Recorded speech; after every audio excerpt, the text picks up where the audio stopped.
Okay, good morning, everyone. Welcome back. I think we need to establish a quorum. Dr. Solocito? Here. Dr. Grant? Here. Dr. Nolan? Here. Dr. Nolan, would you mind reading the location you're participating from? Yes, I'm located at Cal Poly State University, 1 Grand Avenue, Building 57A, annex to the veterinary clinic on campus. Thank you. Ms. Pulaski? Here. Ms. Prado? Good morning, here at the Mission Viejo Library at 100 Civic Center Drive, Mission Viejo, California, 92691. Thank you. Ms. Berber is absent today. Dr. Bradbury? Here. We have a quorum. Great, thank you. Okay, so I think we are going to actually return to agenda item 2, public comment on items not on the agenda. It was brought to our attention that there was an individual who wanted to make a comment that was unable to participate yesterday due to technical issues. So we're going to start there. Moderator, would you open it up to the public online? Thank you, Madam President. I've opened up the Q&A panels. If any member of the public would like to comment, please type comment using the field in the lower right-hand corner of the screen, or you may simply raise your hand. And just looking to see if any of our online participants raises their hand. Also, while we wait for that, do we have any public comment from Cal Poly? Public comment. Thank you. And how about Mission Viejo?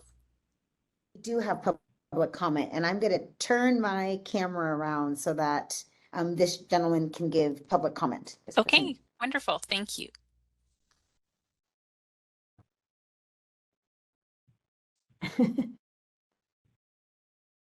I think you can, let him know when he can start. Oh, yes, you can start now, please. Okay, hi. My name is Andreas Berg. I run an ambulance company here in Orange County in LA. And I filed a complaint about an unlicensed ambulance company who's representing themselves as RVTs, and they are unlicensed, as well as providing veterinary medicine without a premise permit or even a license of any kind. When I made the complaint probably about 6 months ago, I was told that the Veterinary Medical Board did not have the staff available to enforce this complaint, even though it definitely was not legal to be doing so. So my question was, is it a better time to make a complaint again?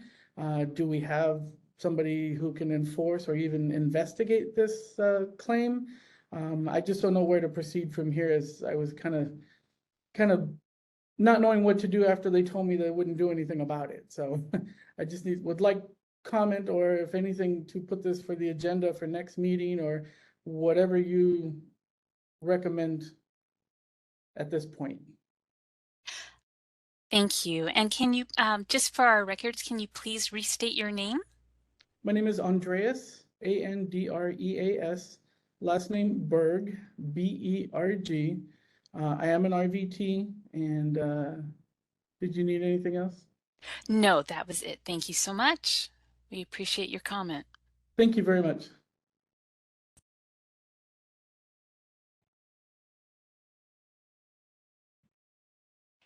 And I'm seeing no further requests for comment. Thank you. Shall I close the Q&A panel? Yes, please. Okay. Ms. Prado, if you wouldn't mind providing that gentleman my direct email address, and I can contact him shortly. Perfect. Thank you so much, Jessica. Fantastic. Okay, so then we are going to move on to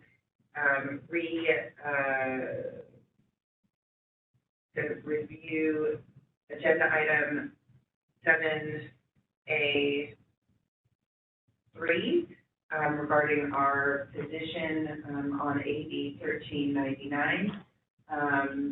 We were provided via email some language to help with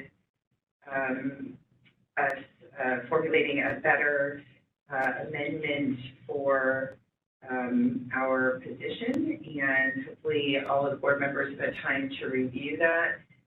In my review of that, I see that it did not include the exemption for wildlife, so I think we have, did I miss that? No, it's there. Oh, it's at the very bottom, I see it. When I was reading it this morning, I didn't see it, I apologize. Okay, great. Any comments or questions from board members? Sorry, I looked the wrong way, Tara.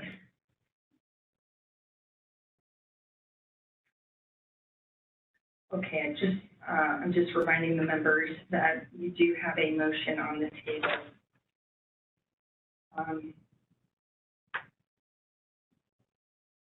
Right.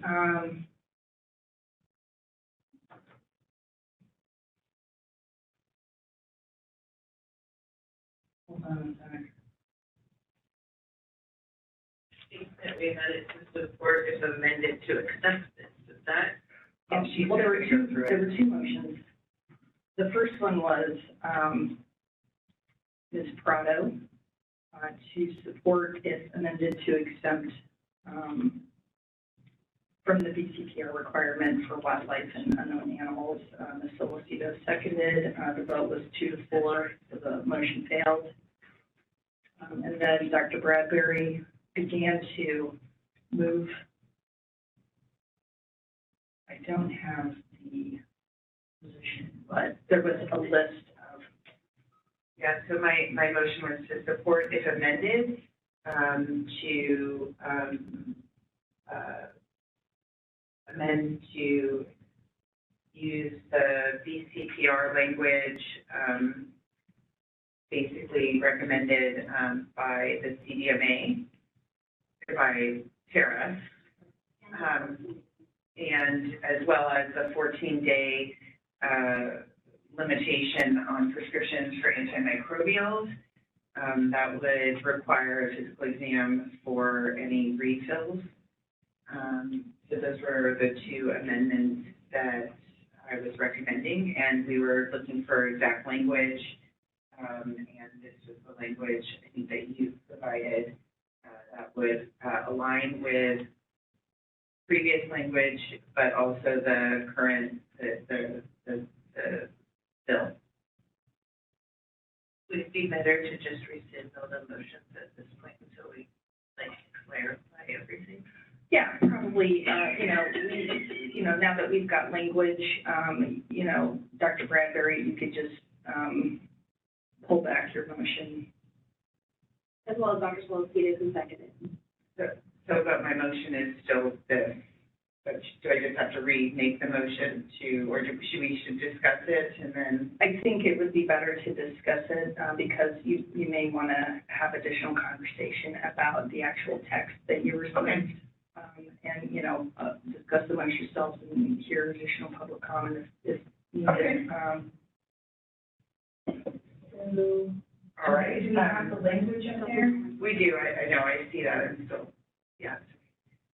All right, so we are going to rescind our motion for now, and then Dr. Nolan had a question or comment. Yeah, thank you. I thought the language was very good and clear, and I do see where it mentions animals of unknown ownership and wildlife, so it's in there. I still am, I would go either way, but I'm still more comfortable opposing unless amended. I think that our amendments are very critical, and I think that they're very important. And I think historically, we have always felt that, if those amendments if we feel that they're very critical, that opposing is a stronger position. So I know that we want to work with the author and we want to, be as willing to work with them as possible, but I feel very strongly that these are critical amendments. So I guess I would rather we entertain and oppose unless amended.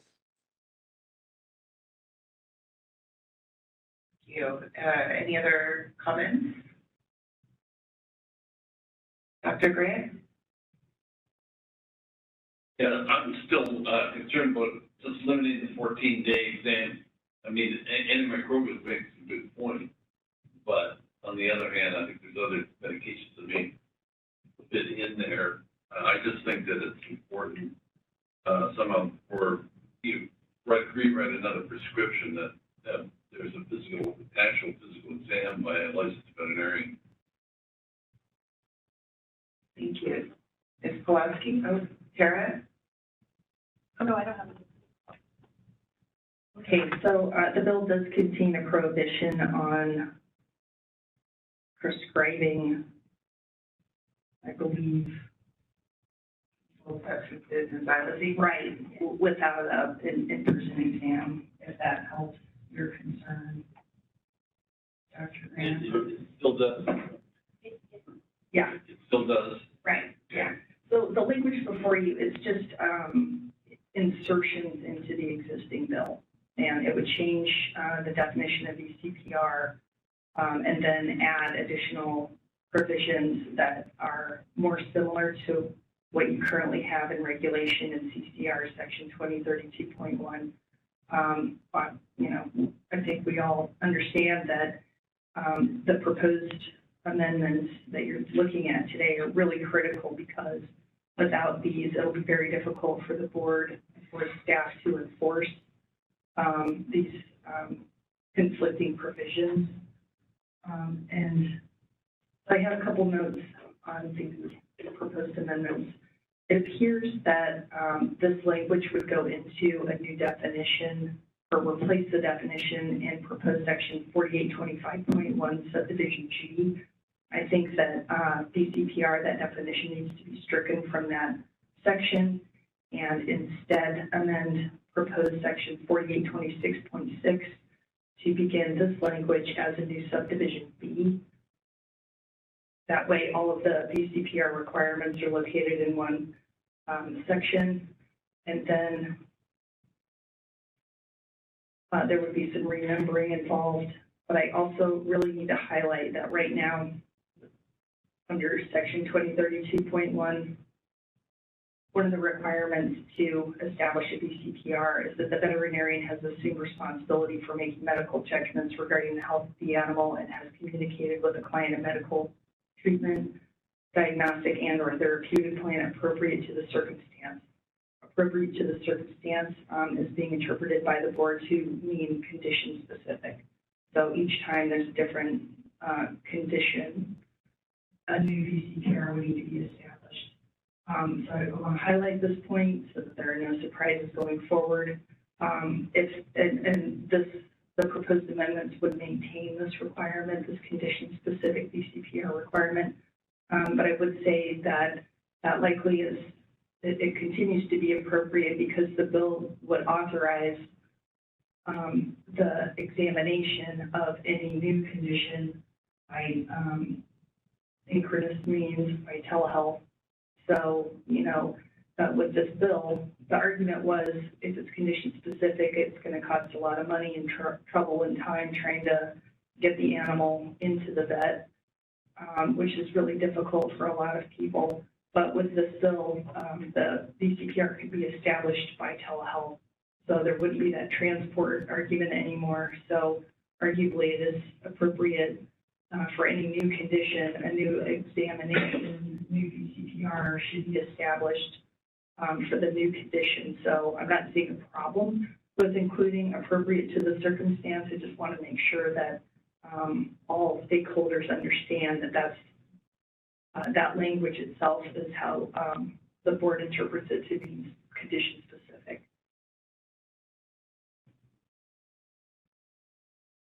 Great. Let's go ahead and take public comment before, oh, okay. Yes. So Diana will get you next, okay? And I have questions too. I'm sorry. I have questions that I have concerns. Sorry, Jackie Pulaski.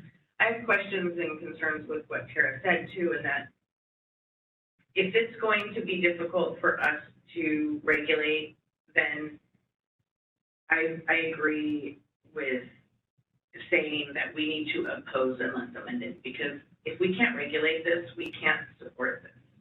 I do have concerns about that. Diana? Well, as well in terms of the condition specific, because I thought, I mean, it's kind of like what Tara was saying, that the use of telehealth was going to be able to help that. And then if not, are we saying that each time they need to develop a VCPR via telehealth with the condition specific?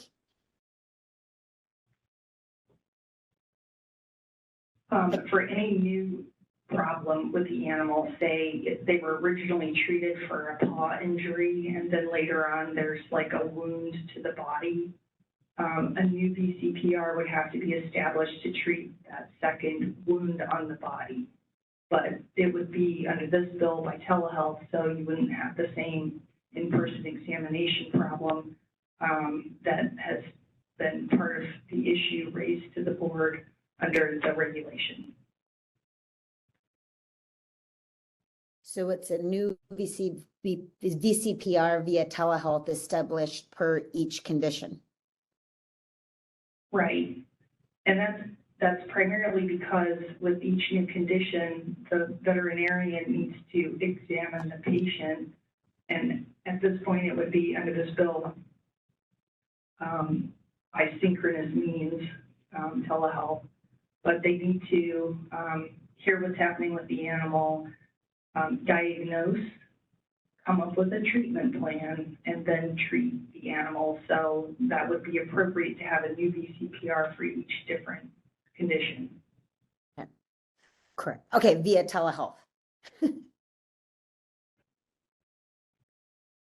That's right, as an option if it's appropriate, the Yes, veterinarian yes. deems it appropriate.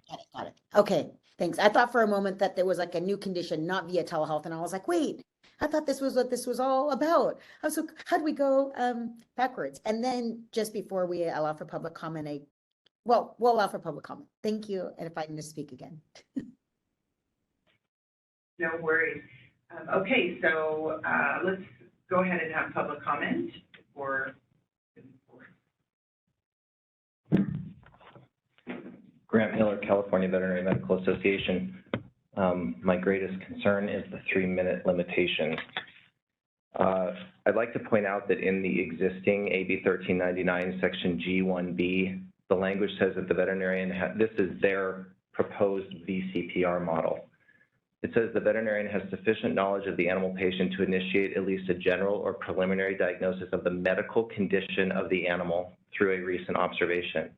That could also be determined to be condition specific. So I don't ever see that the context of this VCPR was to remove a condition specific interpretation. I think it can be interpreted to be condition specific either way. The difference between the language that we presented to you now is that that language came from the board that dovetails very nicely into existing regulations. This language crowbars into our existing regulations. And if you have ever decided, if you've ever needed to determine where your appropriations costs would be, it would be the massive amount of regulatory work we are going to have to do if this bill goes through this way without our language in it. We will have to do a number of rewrites on regulations, and we all know regulations take a long time to rewrite, especially ones that are as central as our VCPR language. So there will be a massive appropriations fee if they don't take that proposed language. Just a moment on that proposed language, and I don't want to put Tara off guard. The proposed language does not mirror 2032.1 identically, and the reason is because that language actually has come out of recent subcommittee work in the MDC, in which Tara did some excellent work rewriting the language to, quite frankly, make it better. And our opinion was, is if we're going to get this in statute and have it cemented in statute for all of time, we better get it right. This language that's in here now is not right. And so that language is the closest working version we have to what we think is best. In terms of being condition specific, I'd like to just note, and I wish Bonnie and Nancy were here because we all kind of laugh about this. The language in 2032.1 didn't used to be interpreted by this board to be condition specific. That started about 9 years ago in enforcement. And that's the choice of the board. It was an interpretation by the board, and the language can be interpreted either way. But that's a side comment. It's not really totally relevant to the bill at hand, but just know that for some of us who've been around for, a minute, the condition-specific interpretation is somewhat new, and I'd also like to point out it's unique to the state of California. Nowhere else in the United States of America is the 15 VCPR seconds. interpreted to be condition-specific. Thank you. Thank you. Any other public comments in the room? No. Okay, can you open it up to our online audience, please? Thank you, Madam President. I've opened up the Q&A panel. If any member of the public would like to comment, please type comment using the field in the lower right-hand corner of your screen, or you may simply raise your hand. And while we wait for that, I'd like to check, do we have any public comment in Cal Poly? No public comment, thank you. Thank you. Do we have any public comment at Mission Viejo? No public comment in Mission Viejo. Thank you. And I am not seeing any public comment on WebEx. Shall I close the Q&A panel? Yes, please. Okay. Okay, well, so I hear what Dr. Nolan and Ms. Pulaski are saying. I know I struggle with this as well in terms of whether when we're doing the oppose versus the, if amended or support if amended, and it is interesting how there have been several instances where we support if amended, and then there's others where we choose to oppose if amended, and there's that balance. I think for me, I was in my mind thinking that we have come quite a ways, and we are at the end of this road, and really the authors, it's their, whether they want to engage with us or not. I know that Ms. Fearing has indicated that they are still interested in engaging with us, and I am hopeful that regardless of whether we use a support if amended or oppose if amended, due to the ramifications of what would happen if the bill passes the way with the language it has now regarding the VCPR, I'm hopeful that they will think about the larger picture and the long-term effects of the wording and adopt the amendments as we had written them for the VCPR language. So hopefully they're listening now and can see how important that aspect is regardless of what position we take. As for the antimicrobials versus any medication, in my conversation with the author in our meeting, it was very clear to me that making this a blanket statement about any medication is just not on the table for the 14-day requirement of a physical exam. I think that the addition, focusing in on an antimicrobial, I think there's a possibility of a discussion about that because of the public health risk to overprescription of it. And I do think that with the One Health aspects to it, our stance in the state on antimicrobial use and the resources that have been invested in trying to address this issue with the CDFA and E. Marshall's work and the work that's been done to try and move forward with that. I feel like that may gain some traction and we may have some hope of including that. And so that's why I have tried to specify that. I think that there's more of a chance at that. I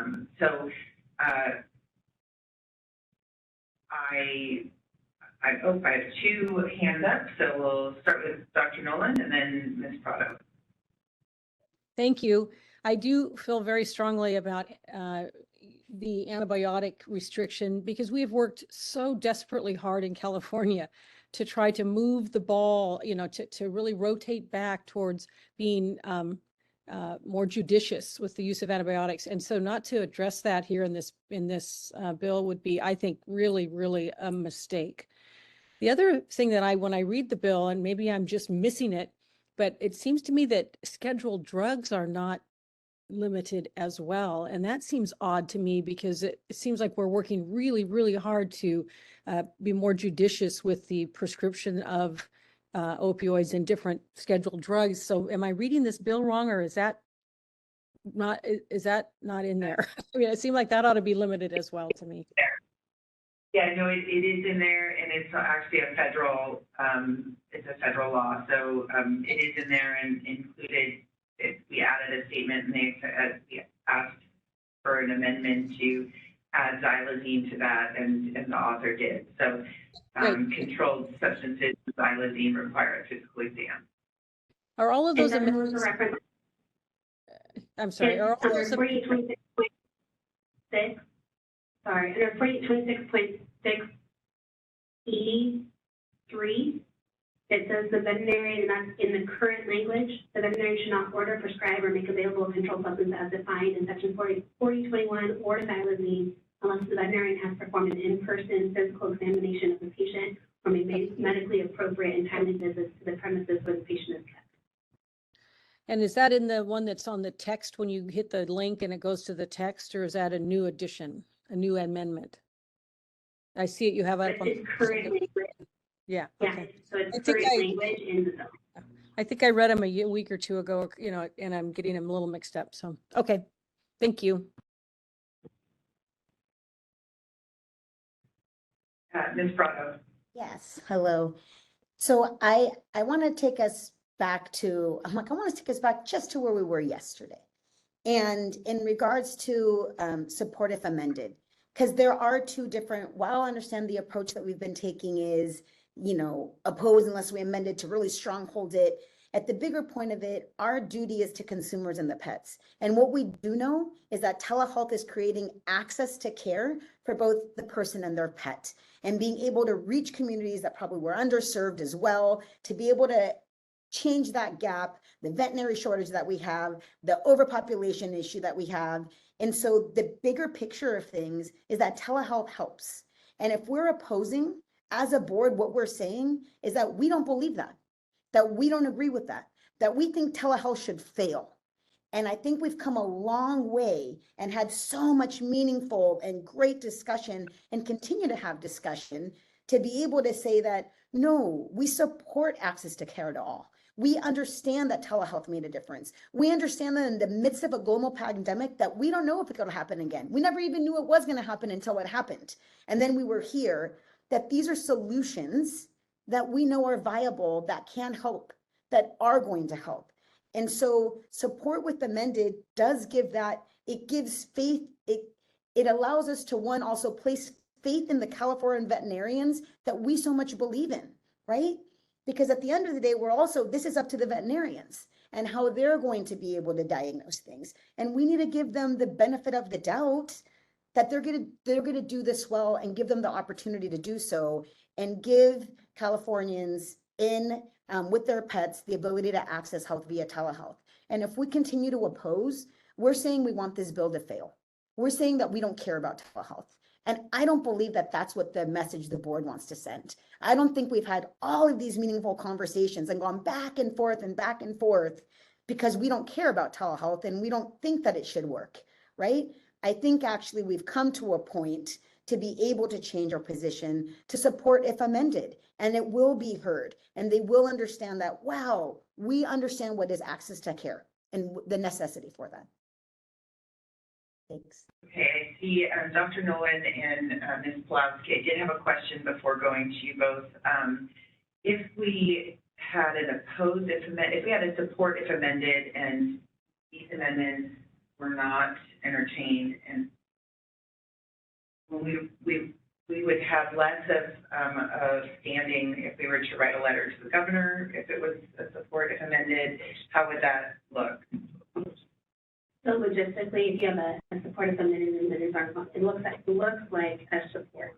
Yeah. And so, if those amendments are not done, when you have like an opposed unless amended, and those amendments are not created, then that converts to the request of the governor to veto.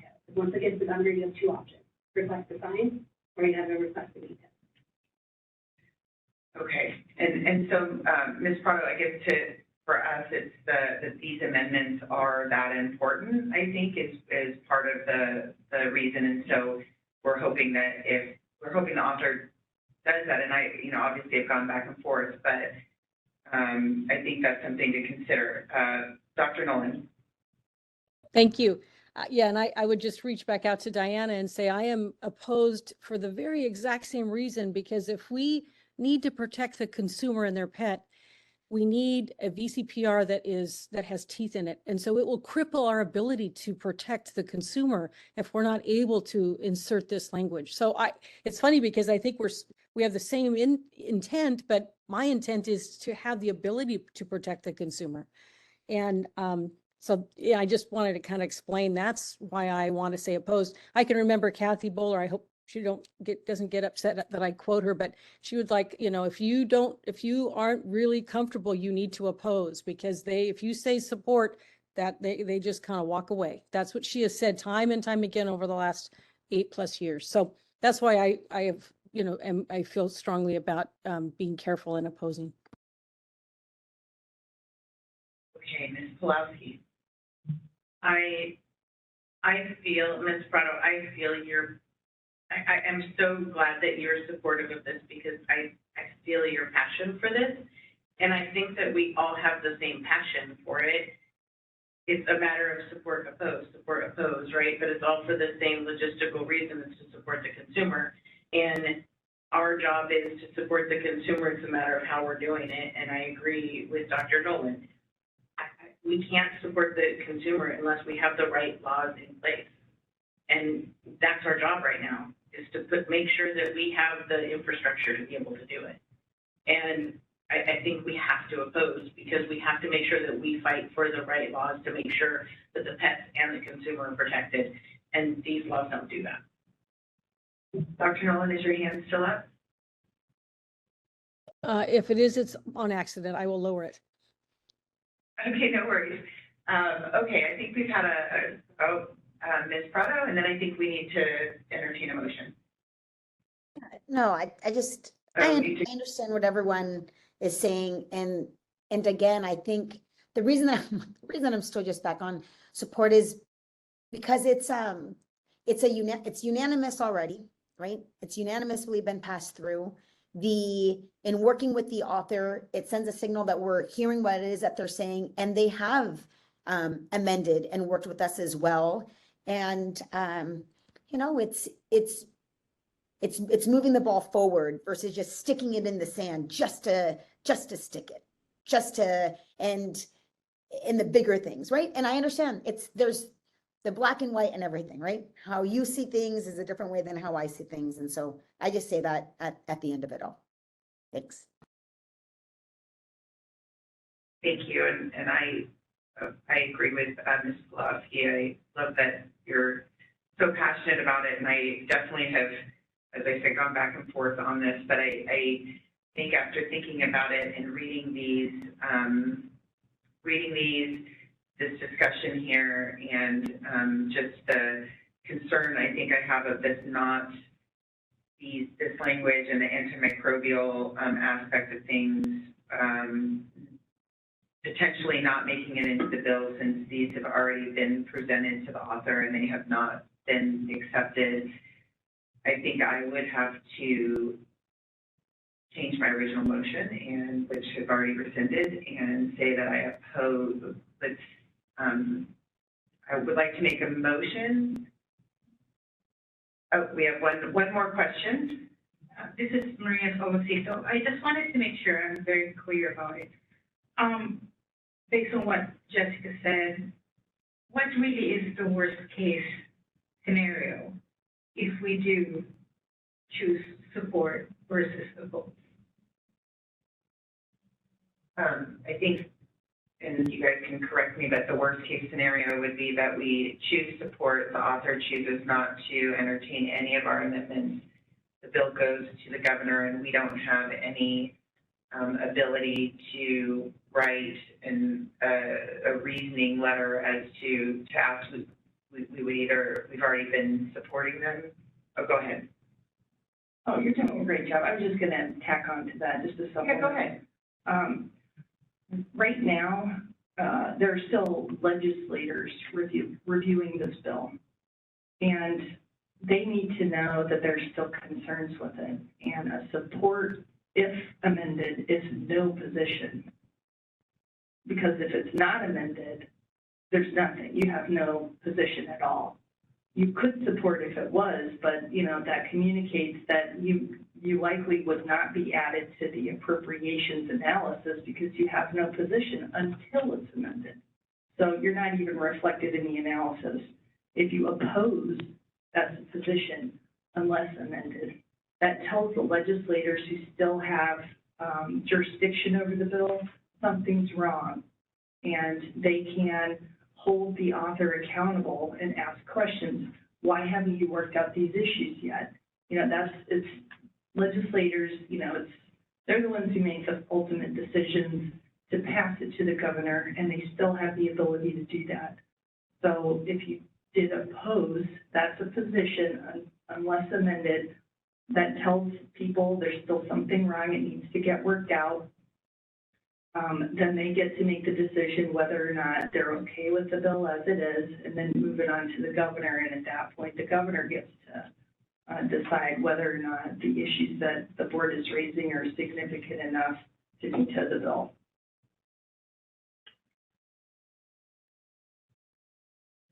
Okay, so I would like to make a motion to maintain our position as opposed if amended, unless amended, with the amendments being the inclusion of the language reviewed today on BCPR and a requirement for an in-person exam for any prescriptions over 14 days or refills for antibiotics. I would be happy to second that. Okay, so we have a motion and a second. Any more discussion? Public comment in the room? Then can we open it up to public comment online, please? Thank you, Madam President. I've opened up the Q&A panel. If any member of the public would like to comment, please type comment using the field in the lower right-hand corner of the screen, or simply raise your hand. And while we wait for that, is there any public comment from Cal Poly? None. Thank you. And do we have any public comment from the public library? No? Okay, thank you. And let me check our online participants. I do not see any requests for public comment from the online participants. Shall I close the Q&A panel? Yes. Okay. Thank you. You're welcome. Okay. So to clarify, it was to replace the BCPR language, yeah, just to make sure that's clear. Can we call for a vote? Go. It's not replacing the BCPR language. It's inserting these provisions into section 4826.6 as additional subdivisions. That way, you know, there's no intent to replace telehealth. This is just inserting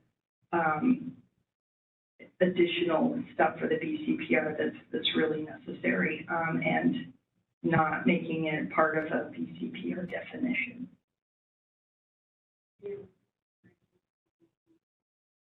We need to replace the BCPR language in the bill with this language. Not entirely. That's right. Well, yeah, I mean, I think what I'm saying is strike the current BCPR definition in the bill. That's correct, G1. So strike that, and then in 4826.6, insert the proposed amendments as new subdivisions B through F, and then renumber the rest of the provisions. Yes, please. That's right. Are you okay, or Dr. Nolan, are you okay with that? Sorry, Okay. yes, I'm I okay think with that that. I understand. I was just looking at the bill to make sure I'm following, but yes, that makes sense. Thank you. And I think that's the same as what we've already talked about, so we can call a vote. Dr. Solocito? Yes. Dr. Grant? Yes.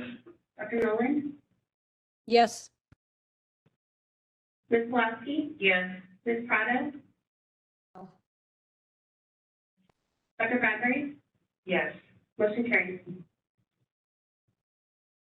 Okay, well, thank you very much for the thoughtful conversation, and I think, I'm sorry that I always feel like I'm giving so much time to these things, but I think it's important. So, in any case, moving forward, now we are on agenda item 14, overview of the strategic planning process. Hi, this is We have our moderator. yeah, I'm switching hats here. So the moderator is switching hats. So just a moment here. All right, so my name is Tricia St. Clair. I'm a strategic business analyst and facilitator for Solid Planning, and I'm currently in the process of helping the Veterinary Medical Board with its new strategic plan. I'm going to briefly cover the what, why, and how of strategic planning. So basically, strategic planning is simply an organization's process of defining its direction and deciding how to use its resources and to achieve its goals in a set time frame.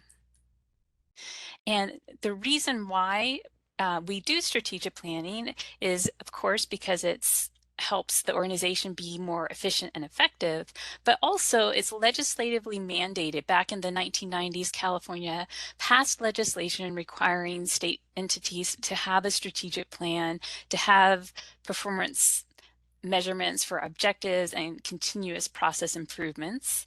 And finally, strategic planning helps an organization achieve its short and long-term goals.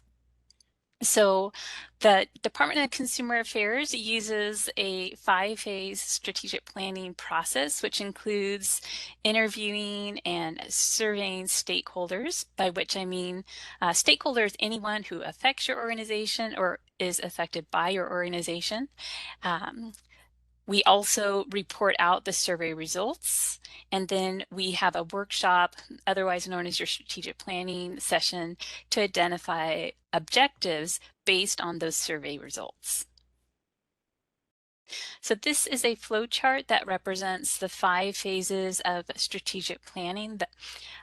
We are at the second phase now, which phase. So the surveys were sent out to external and internal stakeholders. Those are done.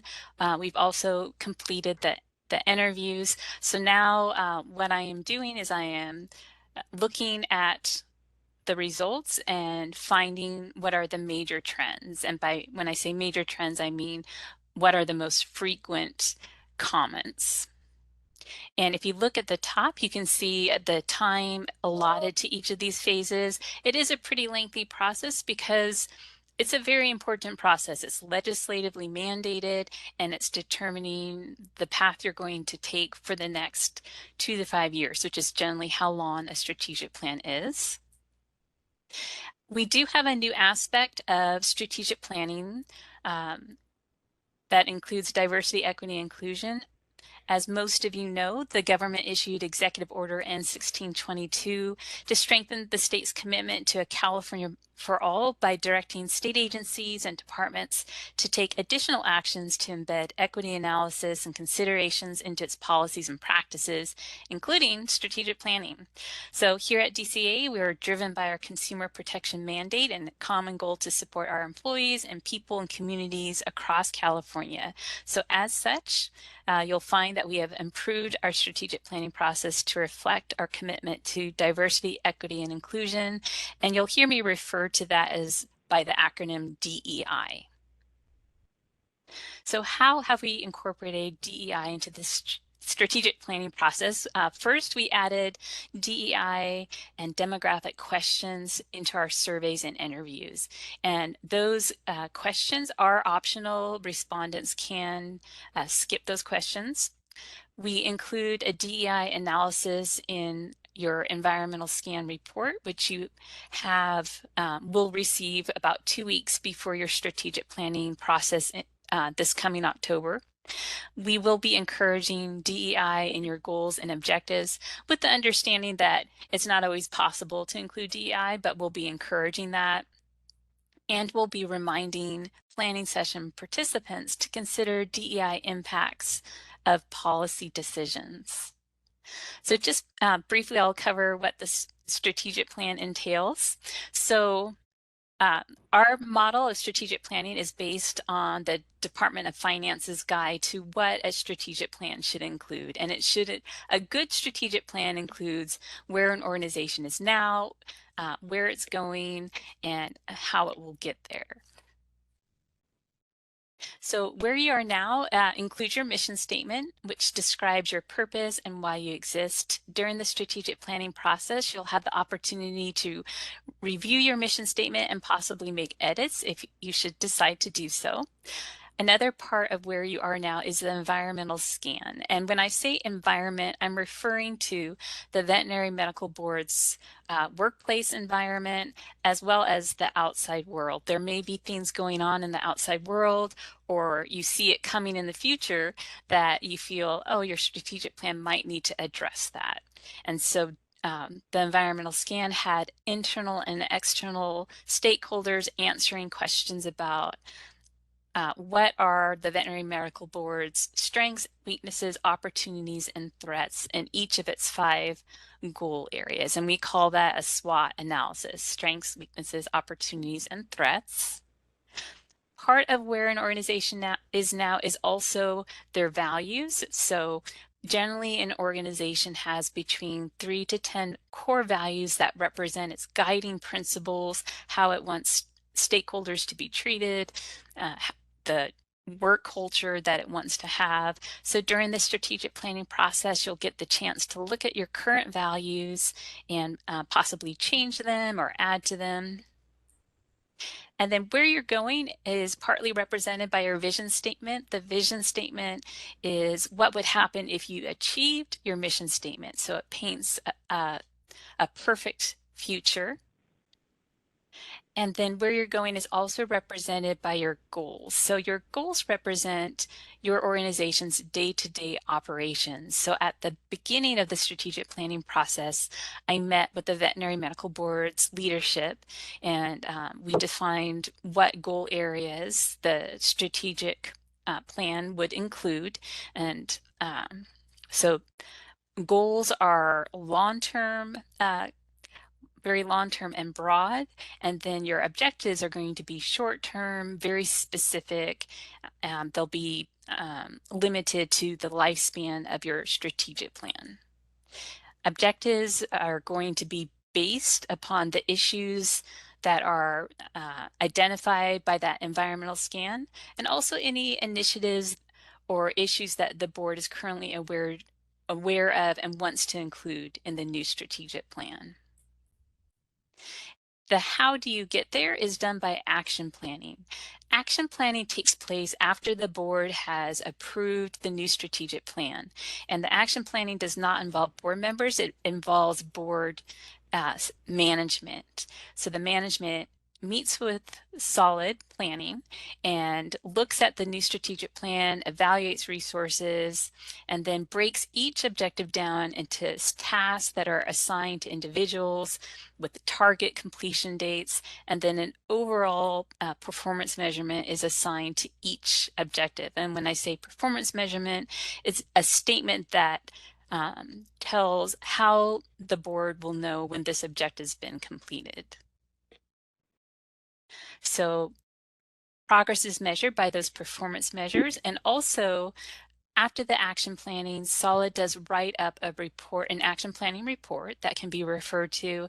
And we also create an action planning tracker, and it's basically an in-depth spreadsheet that allows the board to track where each task and objective is in the process. So at any given time, you can check the status of an objective and see where it is. And you can also use the Excel spreadsheet to create a progress report whenever you need to.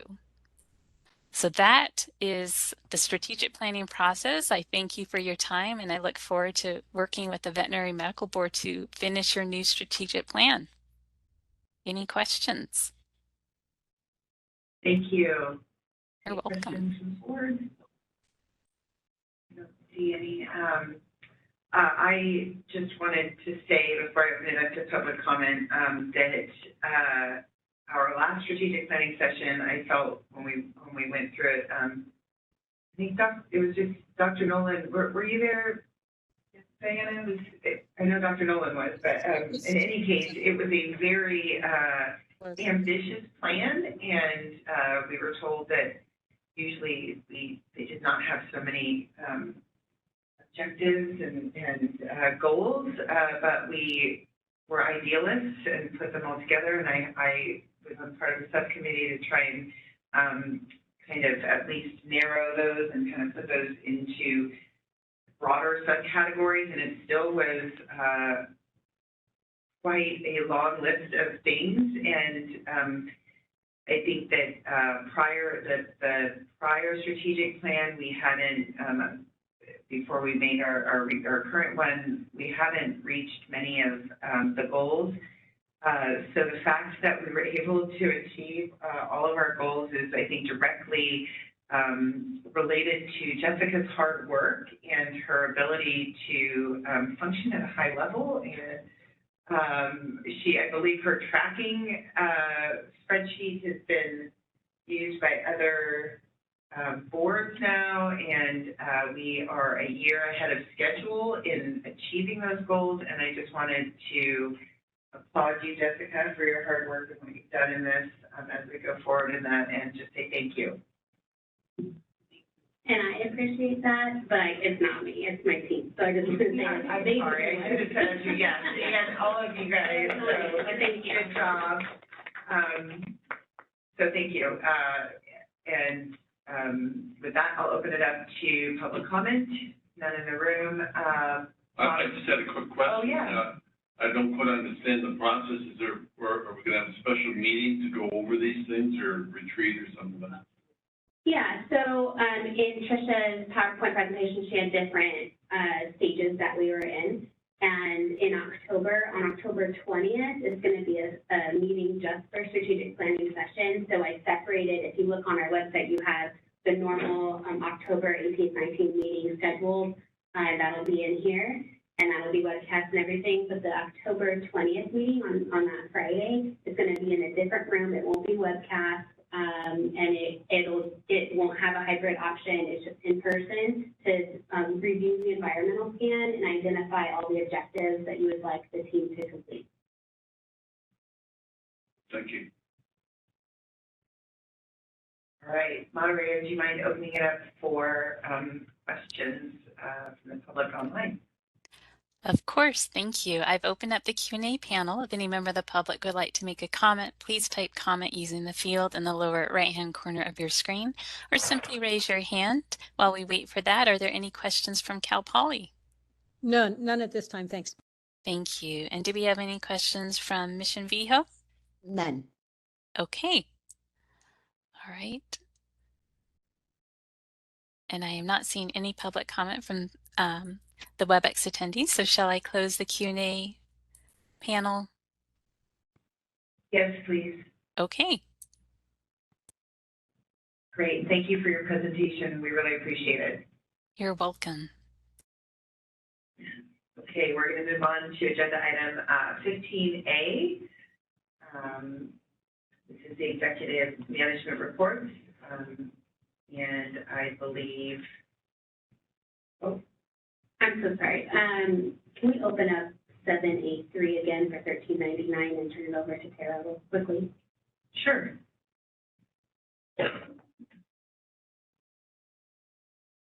Okay, so today the board voted to approve unless amended, but the board may want to consider another motion on 1399 that if all of the amendments as requested are adopted into the bill, then the board would support the bill, because right now that's not clear. And I think that would potentially help appease Ms. Prado's concerns about the board's, public face on whether or not it even supports, access to care. So would the board like to consider that kind of a motion? So to be clear, it would be just a new motion. You've already made one, that oppose unless amended, and then this motion would be, if the bill is amended as the board has requested at this meeting, support the bill. Yes. I would second that. I would like to make a motion. Oh, I thought you were making Sorry, I know, I was like, yes, I would like to make a motion to remove our current position as opposed, if amended, if all amendments are adopted as requested. And support the bill. I'll second that. Okay, public comment. Not in the room. Moderator? Dr. Nolan. Yeah, I guess I need Tara to clarify that again. How does this make it different in the eyes of the legislators that are looking at this? How does that make it different than what Kathy Bowler used to explain was if it says support via oppose? So it sounds like a little different twist than I've been told for the last 8 years. So I would say that right now, the position is opposed unless amended. So then if it's amended, the board has no position at all. You're back to being neutral, because you don't actually have any direction to the executive committee that once those amendments are taken, then the board will support. So then, after the bill is amended, if it is, and those amendments include all of the board's requests, then the board can issue a support letter, and that helps the bill moving forward. That helps the author and the sponsors, and that expresses to the governor, we've worked out all of our differences, we're now in support. But otherwise, until those amendments are taken. So what you're asking for, then is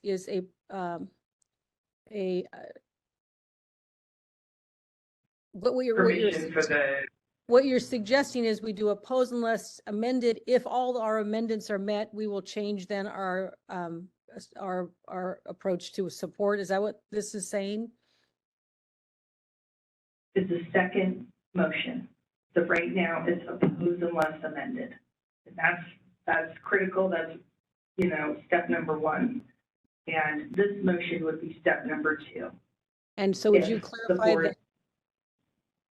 I'm sorry. So Dr. Nolan, the way that I would understand it, I'm not sure if this will help, but we aren't going to have another board meeting before all of this moves through. And if all of the amendments are accepted and the bill is rewritten with our amendments, we don't have, as the executive committee, any authorization to change our position to show that we are supportive of the bill now that it has all of these amendments included in it. Got it. And so what this is it would give us as a board the ability to present our updated position of support to show that, okay, all of these issues, but the support thing wouldn't come into play unless all of the amendments were accepted and put into, they'd have to all be there.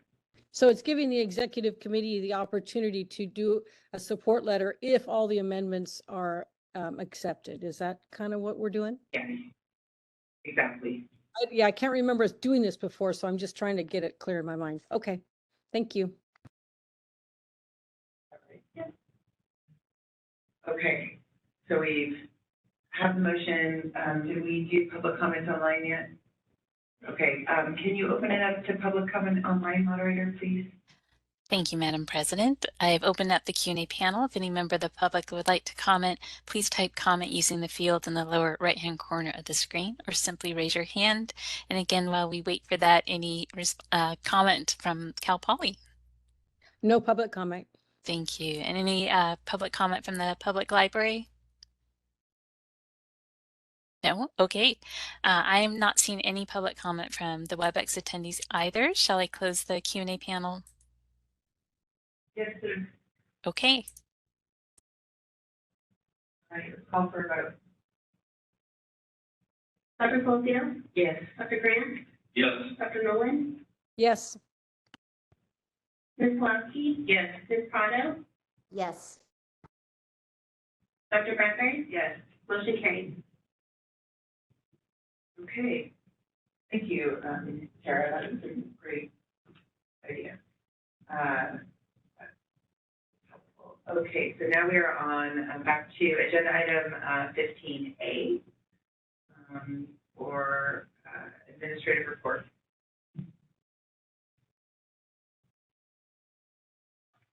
I'm Kim Phillips-Francis. I am the new administration licensing manager. Our staff updates are on June 9th. Tim Rhoda, he took a position at the Architects Board. He was the previous administration licensing manager. On July 3rd, I accepted, I'll just say a position that was vacated by Mr. Rhoda. I've been with the board since 2020. I started as a enforcement unit office tech, and then I was promoted to a staff services analyst September 2021 in enforcement. And then I was promoted again to the associate governmental program analyst position in November of 2022. And then became the enforcement lead on Rob Stephanopoulos' team in May 2023. Prior to joining the board, I spent multiple years managing in the private sector for a company called National Seating and Mobility. On June 23rd, Marlene Gonzalez, she was the board's veterinary assistant controlled substance permit technician. She accepted a promotional appointment with the Dental Board of California. The vacant position is posted upon notification of her new appointment, and we are working to fill it currently. Also, the board's organizational chart is attached for reference. The vacant AGPA position under the administration will not be filled at this time. In addition, board management is working on reclassifying the vacant OT position under administration to a manager specialist position. The recruitment process is underway to fill any of the remaining vacancies. We also, for the budget projection reports and fund condition, we have the budget analyst Veronica Hernandez, who will be presenting the budget documents to the board.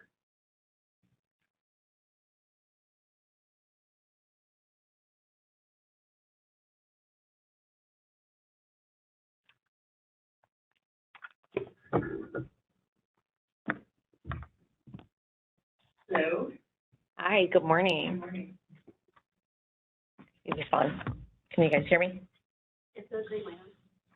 It is. It is now. Thank you. Good morning. My name is Veronica Hernandez. I'm the budget analyst with DCA Budget Office. I would like to introduce Renee. This is our manager. This is her first board meeting at VetMed. She's been a manager here for 2 years and a little change. Yeah. It's nice to meet everybody. I want to thank the board and executive staff for allowing me a few minutes to present the board's expenditure projections and the fund condition statement, as well as answer any questions that the board may have. Now, please refer to item 15A, pages 4 and 5. These are the items that we'll be going over. They provide a lot of information for the board's budget. First, I'll be going over page 4, the board's expenditure projections.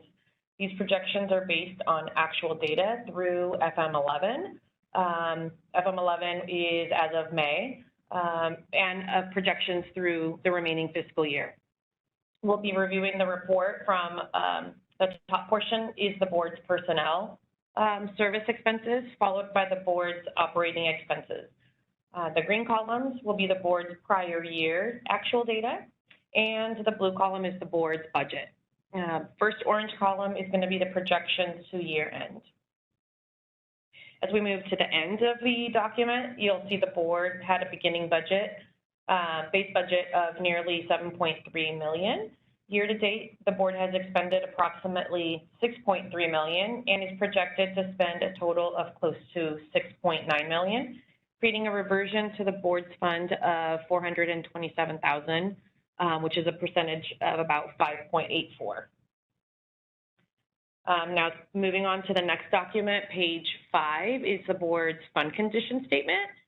Just as a reminder, we read this document from top to bottom and then left to right.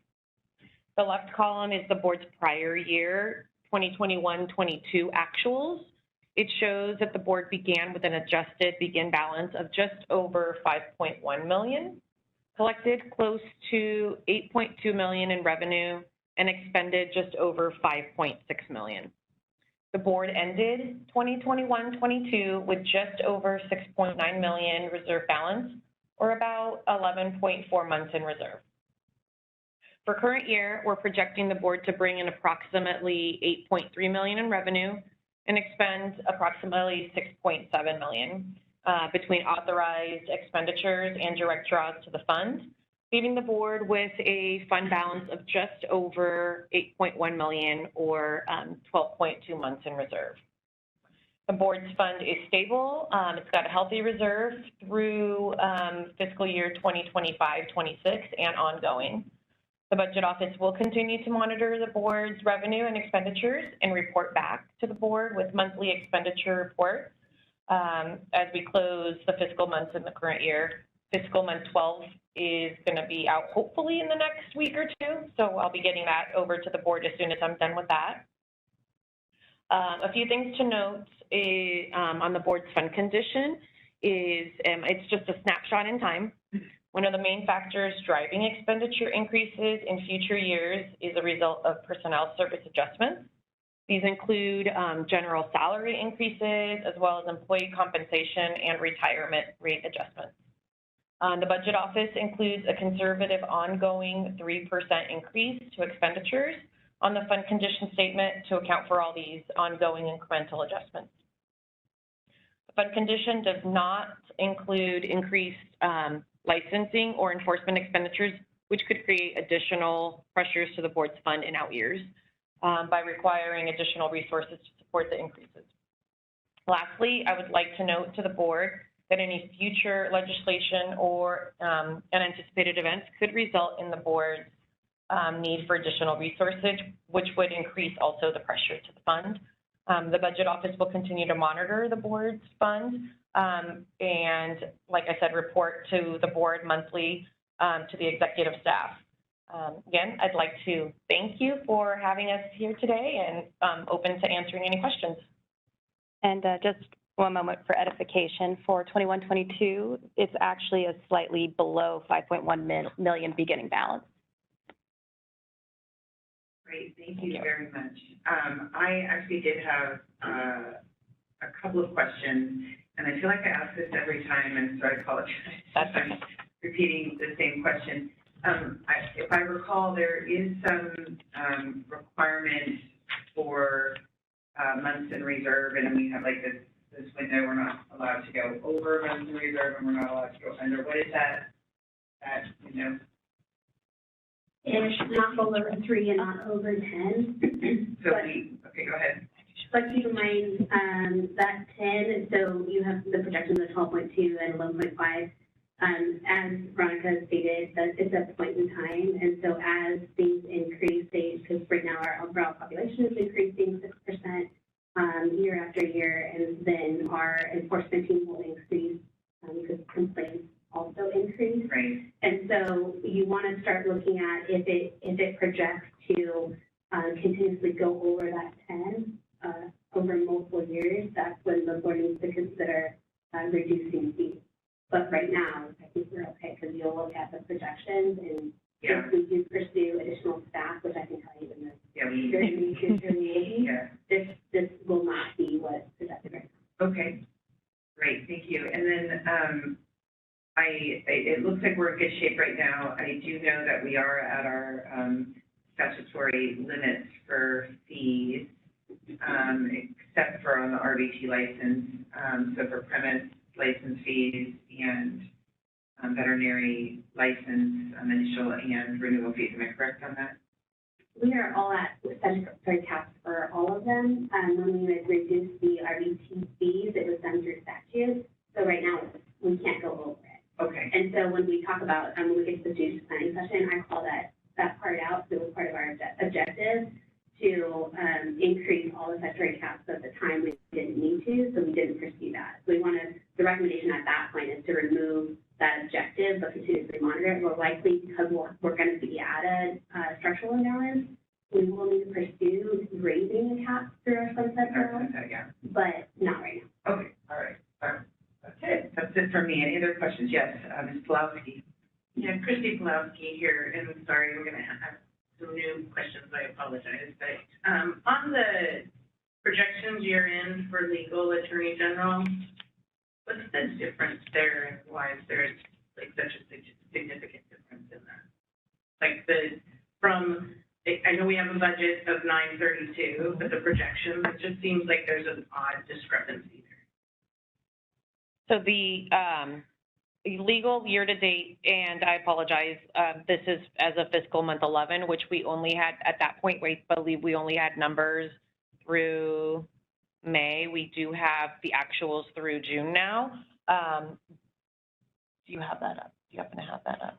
I can probably pull up the actuals through SM12, but we do build in that projected amount onto this document.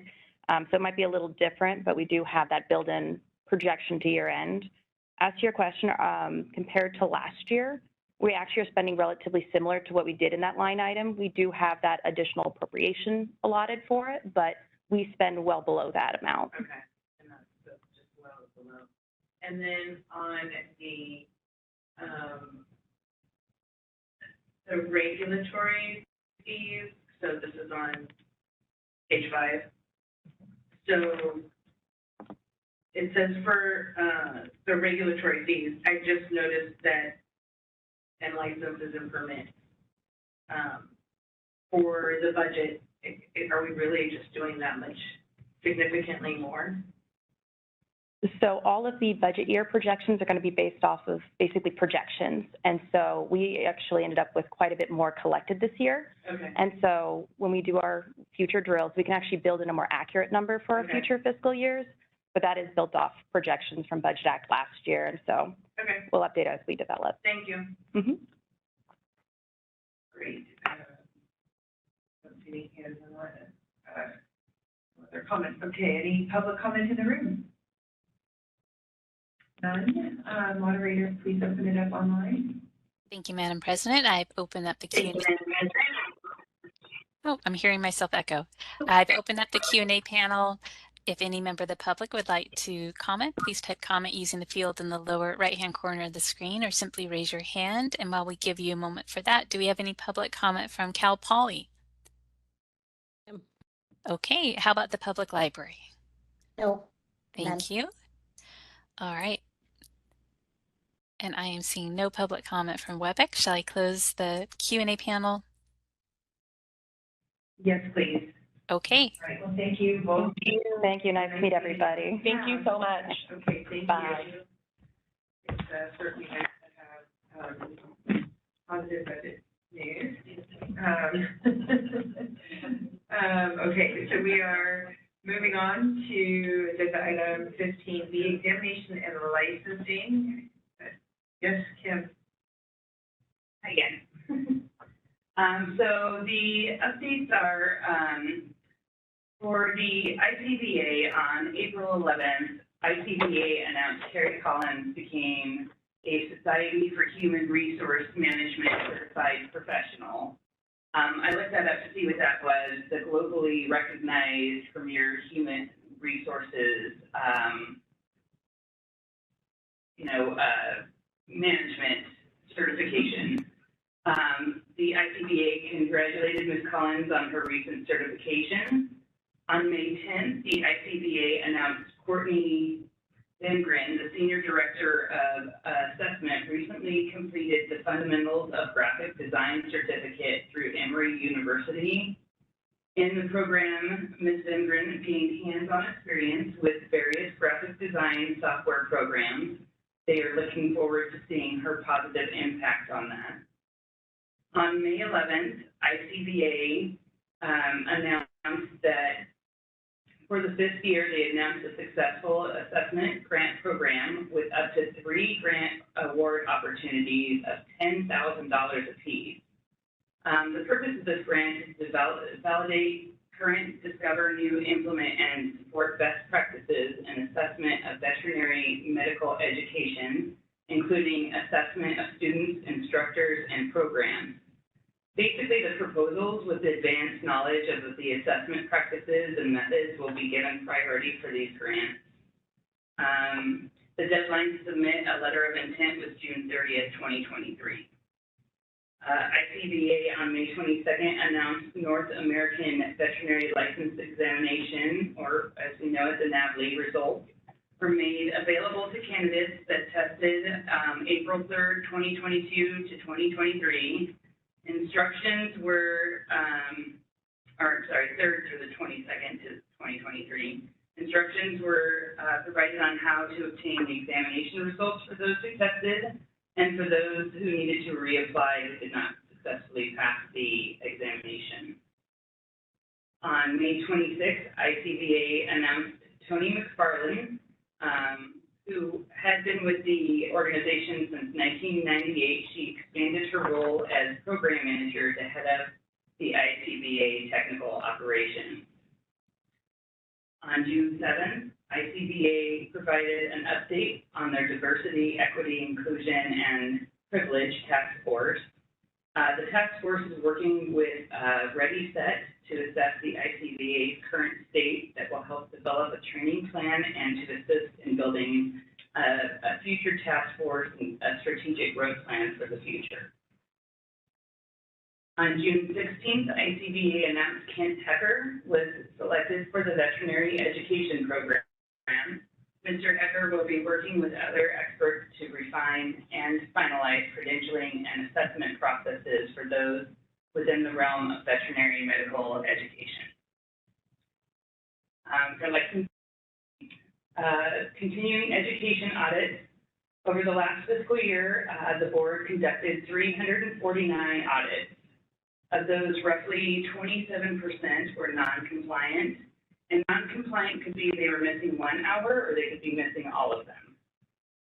Depending on the severity of the non-compliance, the board will be taking corrective measures, which could include education letters, citations, or disciplinary action. As far as the applications go, the board saw a slight overall 4% decrease in total applications received compared to the last fiscal year. This was predominantly driven by the 40% decrease in veterinary applications received, which we previously discussed that the decrease in veterinary applications was expected since the board combined the 2 applications, which was the examination and the licensure application, into 1 application.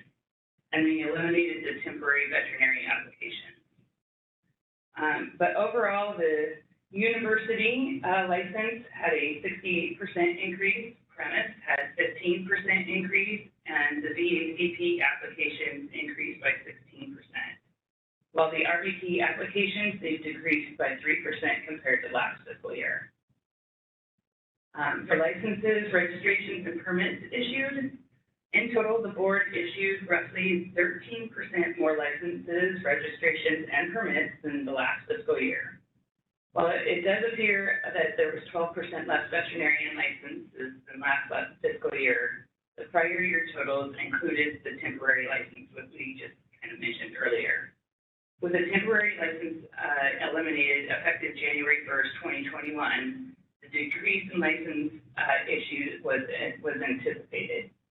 When compared to last fiscal year, the board issued the same amount of university license, and the number of RVTs increased by 24%.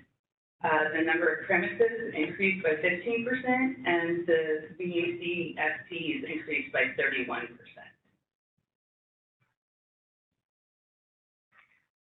Great. So I had a couple of questions, and going back, because you had said something that I didn't see. Did you say that on what you said the university license increased by 68%, and then you said that it was the same, so I just was confused about that. So the applications received for university licenses stayed the same. I'm sorry. The applications increased from the prior fiscal year 56 in 2021 to 94 in this fiscal year, but when you look at the licenses issued, it stayed the same, 33 and 33.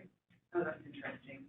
Okay, and the applications, maybe is that increased because there's not a temporary license again too? Is that because they used to get a temporary license beforehand, or what?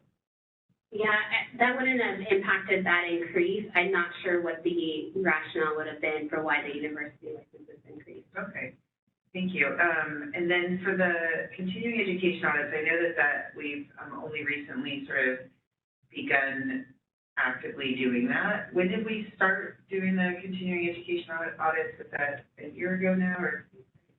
Okay, and is this number staying the same, or is it, do we know if it's increasing? Because I know it was pretty high to begin with. It seems about the same if I'm, okay. That was one question, and then there was a cycle time on page 8 for the university license initial application. It just seemed like there was a discrepancy on the cycle times versus all the other licensing. Is that just a harder license to process? So I'm just jumping because she's new, but what we found with the university licenses, a big part of the holdup is they're not United States citizens, so they don't have a social security number yet. And so there's more process that they have to go through to get either an ITIN or to do that. So a lot of these are held up because they're not citizens of the United States. Okay, so maybe it's something with some outreach to the schools where they can start that process. We work with them a lot, but there's a lot of steps that have to go into it before they actually get their green card to come. And so we work with primarily with UC Davis. That's where a lot of these are coming from. And they have to apply with us first, and then we tell them that they would meet the requirements for a university license, and tell us there's a process that we have to go through in order for them to do it. So we do work with them. But that cycle time starts when that starts, so, okay. Yeah. Okay, well, it still seems like a pretty good cycle time relative to where we were. Yeah. Although that's a low bar to go faster, but, all right, Ms. Pulowski. 11 days. Yeah. Sorry, it was my phone. I have a question about the CE audits and the 27% that were not compliant. What do you think the biggest factor of making them non-compliant? Was it because they were not interactive? They just didn't have the CE? They didn't actually attend? What was making them non-compliant? I think it's across the board. We haven't really delved into the actual issues. So what we'd like to do with Cameron now is to really look at maybe break it down percentage-wise what the biggest concerns are, because then we'd like to do more education, more outreach to licensees to let them know this is what we're seeing. These are things that they can avoid, because some of them they might not be intentional. They thought like this online course would have counted as interactive or it wasn't interactive, but we have seen individuals who just blatantly didn't do it. And all all of these situations, they've all marked on the renewal that they have complied. So it's across the board, but as far as the breakdown for specifics, we don't have that yet, so that's the goal to provide. So perhaps we can hope to see that report maybe in January? Yeah, okay. Great. Yes. I just wanted to make a comment with regards to the CEs, because I think it could play into the, non-compliance, because I just recently did my CEs, and because some of them are on the Zoom platform, where the host or the sponsor, the providers of the CE, just put out like a general notification that they have to do a survey afterwards, unless they're not going to get the CE. And if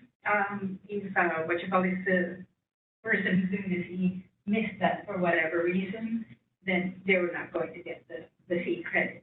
So I'm just thinking maybe that's also a part of, the outreach, for the providers to make it really clear of what are the requirements. Dr. Grant? I had a couple questions. Do we know how many people from Davis or Western have actually applied for the ICBA grants? Is that something that the faculty does or have to be encouraged to do, or? I don't have that information right now, but we can reach out to the ICBA director and ask them, and also reach out to UC Davis. Because I was also wondering if that the increase in the university was from a mandate from the dean or something, and said we want to have everybody get licenses for the teacher, if that was could possibly another reason that there was more intermingling between the veterinary school and private. Yeah, I can certainly reach out and then also ask them why they have seen an increase in requesting applications for their university licenses. Thank you. Okay, I don't see any other discussion by board members, public comment. None in the room. Moderator, please open it up online. Thank you, Madam President. I've opened up the Q&A panel. If any member of the public has a comment, please type comment using the field in the lower right-hand corner of the screen, or simply raise your hand. And while we wait on that, do we have any public comment from Cal Poly? No, we don't, thanks. Sure. And do we have any public comment from the public library? Thank you. Okay, thank you. And I am not seeing any public comment from the attendees in WebEx. Would you like me to close the Q&A panel? Yes, please. Okay. All right, thank you so much for your report. Now we will move on to 15C, the enforcement report with Patty and Matt. I don't see Rob. Yes. Good morning. Okay, so since our last meeting,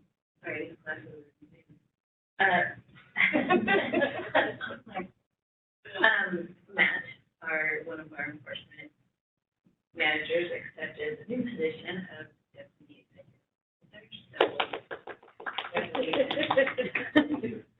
So he will be supervising, directing, and managing the daily board activities and performing more precise and complex duties associated with various programs. So Matt has been with us since February 2021, and he's looking forward to continue working with the board in the same capacity.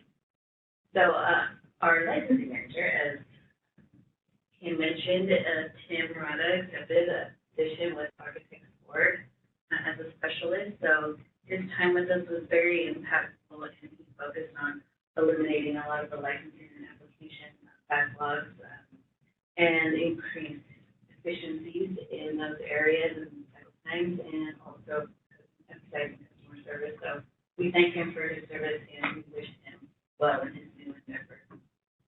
So since his position was quickly posted, our enforcement analyst, Kim, interviewed and was hired for the vacancy. She is right now. So she's been with the board for a couple of years now, so she has steadily worked her way up, and so we're happy to have her in her new role, and she will continue to work with the other managers to continue increasing our enforcement program. So Also, our lead probation monitor, Jeffrey Wheeler, accepted a management position with vocational nursing and psychiatric clinicians as their new probation manager. So during his time with the board, Mr. Wheeler was instrumental in revamping the probation unit, and we also thank him. For a short time, but he did a lot of work for the probation unit, and so we thank him for his dedication and his hard work. And we also wish him the best of luck with his new endeavors. So that vacant position has been posted and it's closed, and so we're going to be reviewing applications and conducting those interviews shortly. We also had a vacant enforcement technician position that was posted, and we have completed the interviews and a candidate has been selected, and so we'll be filling that position here in a few weeks.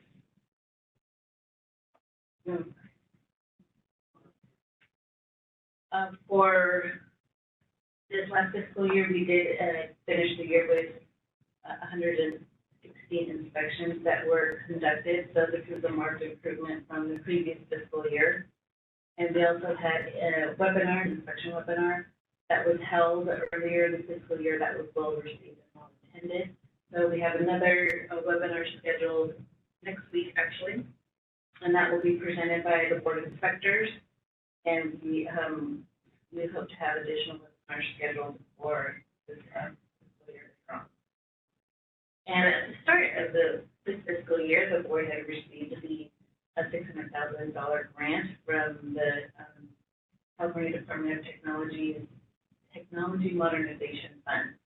And so while we worked closely, Jessica worked closely with OIS throughout the year, along with some other programs, there were some technical challenges that OIS encountered, and so we weren't able to develop the application within the time frame. But fortunately, that grant was once again granted to us. It's not an additional, but we're able to maintain that grant and have another 12 months to hopefully get that going. And I don't know if Jessica could get additional details on that, but yeah, what ultimately happened is once we were, in the beginning, we had a solution that we thought was going to work. We had a vendor that we were told had a product that was already tried and true. And when we got into the meeting, we did more research, market research, we discovered that it wasn't necessarily tried and true. It didn't integrate with our system. It wasn't something that could stand alone on its own, and we'd have to essentially buy their entire platform. It just wasn't going to work. And so we did a lot of market research. We saw a lot of vendor demonstrations, and we picked a different vendor that actually works with our system and that could integrate with our data really nicely, because they already had been really integral into brief. And so with that, because our solution itself is different than what we originally pitched, we had to request the entire thing. So we had to go through the entire pitch, everything, and thankfully they granted it again for us, so we have it. Moving on to intake, so in 22-23, we received 1,797 new complaints, which was a new record for us. Due to continued process improvements and efficiencies, though, we're able to start to slightly, sorry, let me start back over. We received 1,797 complaints in 1,797 new complaints in 22-23. We have continued to improve processes and efficiencies that will assist with the increase. However, we will also need additional staff, as Jessica mentioned earlier, to keep up the increased workload. So to that end, we're continuing our efforts to fill the vacant positions. And as Patty mentioned, we've identified a candidate for the office technician position. So we're hoping to get that all squared away and done in the relatively near future. We began 22-23 with nearly 3,900 cases pending, which was exponentially rising from year to year. And to that effect, we've also implemented efficiencies and redirected resources, and we're currently able to slightly close more complaints than we received with our existing resources.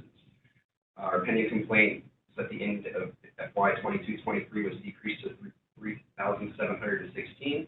And we anticipate recruiting seasonal clerks temporarily to assist with technical aspects of the process. I think those positions were actually just posted recently, so we should be able to recruit them soon. We also closed a record of 1,976 investigations in 22-23, with 23% of them less than a year old and 67% were less than 3 years old. We also reduced the average number of days from receipt of a complaint to assignment of an analyst compared to the last fiscal year, and we also reduced the average days to close an investigation. As Melissa Gear mentioned yesterday, and I think Tricia mentioned during the strategic plan update, the DCA's announced implementation in April of 2023 of diversity, equity, and inclusion training opportunities. We jumped on it right away. We had everyone sign up for the first 3 trainings that they had in June 2023, so really exciting. We're going to participate in more as they continue to develop them and make them available to us. We also had a slight update in Breeze where we just, with the new consultant and expert process, we've got a way to identify when a case is pending consultant review, so we can kind of track the efficiencies there, like how much time it's taking to get through that process. Just always, like we said, trying to look at our enforcement processes and where we can make those improvements. At the end of May, we held a quarterly subject matter expert training. It was very successful. Shortly into the training, one of the board's consultants, Dr. Getkin, gave a presentation on how to approach the case review process. She covered a significant number of topics and provided hypothetical situations, which she felt from her experience could take some of the mystery out of analyzing a case and writing a report. We listed some of the topics that she covered there, such as preliminary review of cases and chart-taking notes, knowing the audience, constructing a summary, avoiding legal topics, and so forth.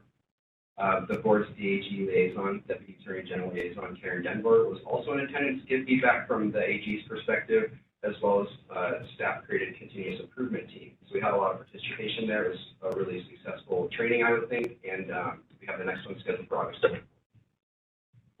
We have an update on probation too. So with Jeff's departing us, we only have 1 probation monitor, and he's currently investigating 48 pending complaints against 15 of the total probationers. We have some numbers there for petitions for early termination that are pending also, and we currently have 57 total probationers with 12 tolling. We provided an update on the SF-SPCA lawsuit that's ongoing and the current cost, and then we also have the disciplinary actions from the board votes since the last meeting that have occurred, which are quite few. And then we have the enforcement statistics for you all. So if you have any questions, we'd be happy to take them. Great. First of all, I just want to say thank you very much, and this is so exciting. You guys have like all this positive news. Again, it's been a slog to get to a point where you're actually saying we've completed this many inspections. Like that was, to me, like the first time we've seen that many inspections since I've been on the board, maybe, I don't know. So great job there. Enforcement, we actually the number came down instead of grew, and so great job there. Just really glad to see that.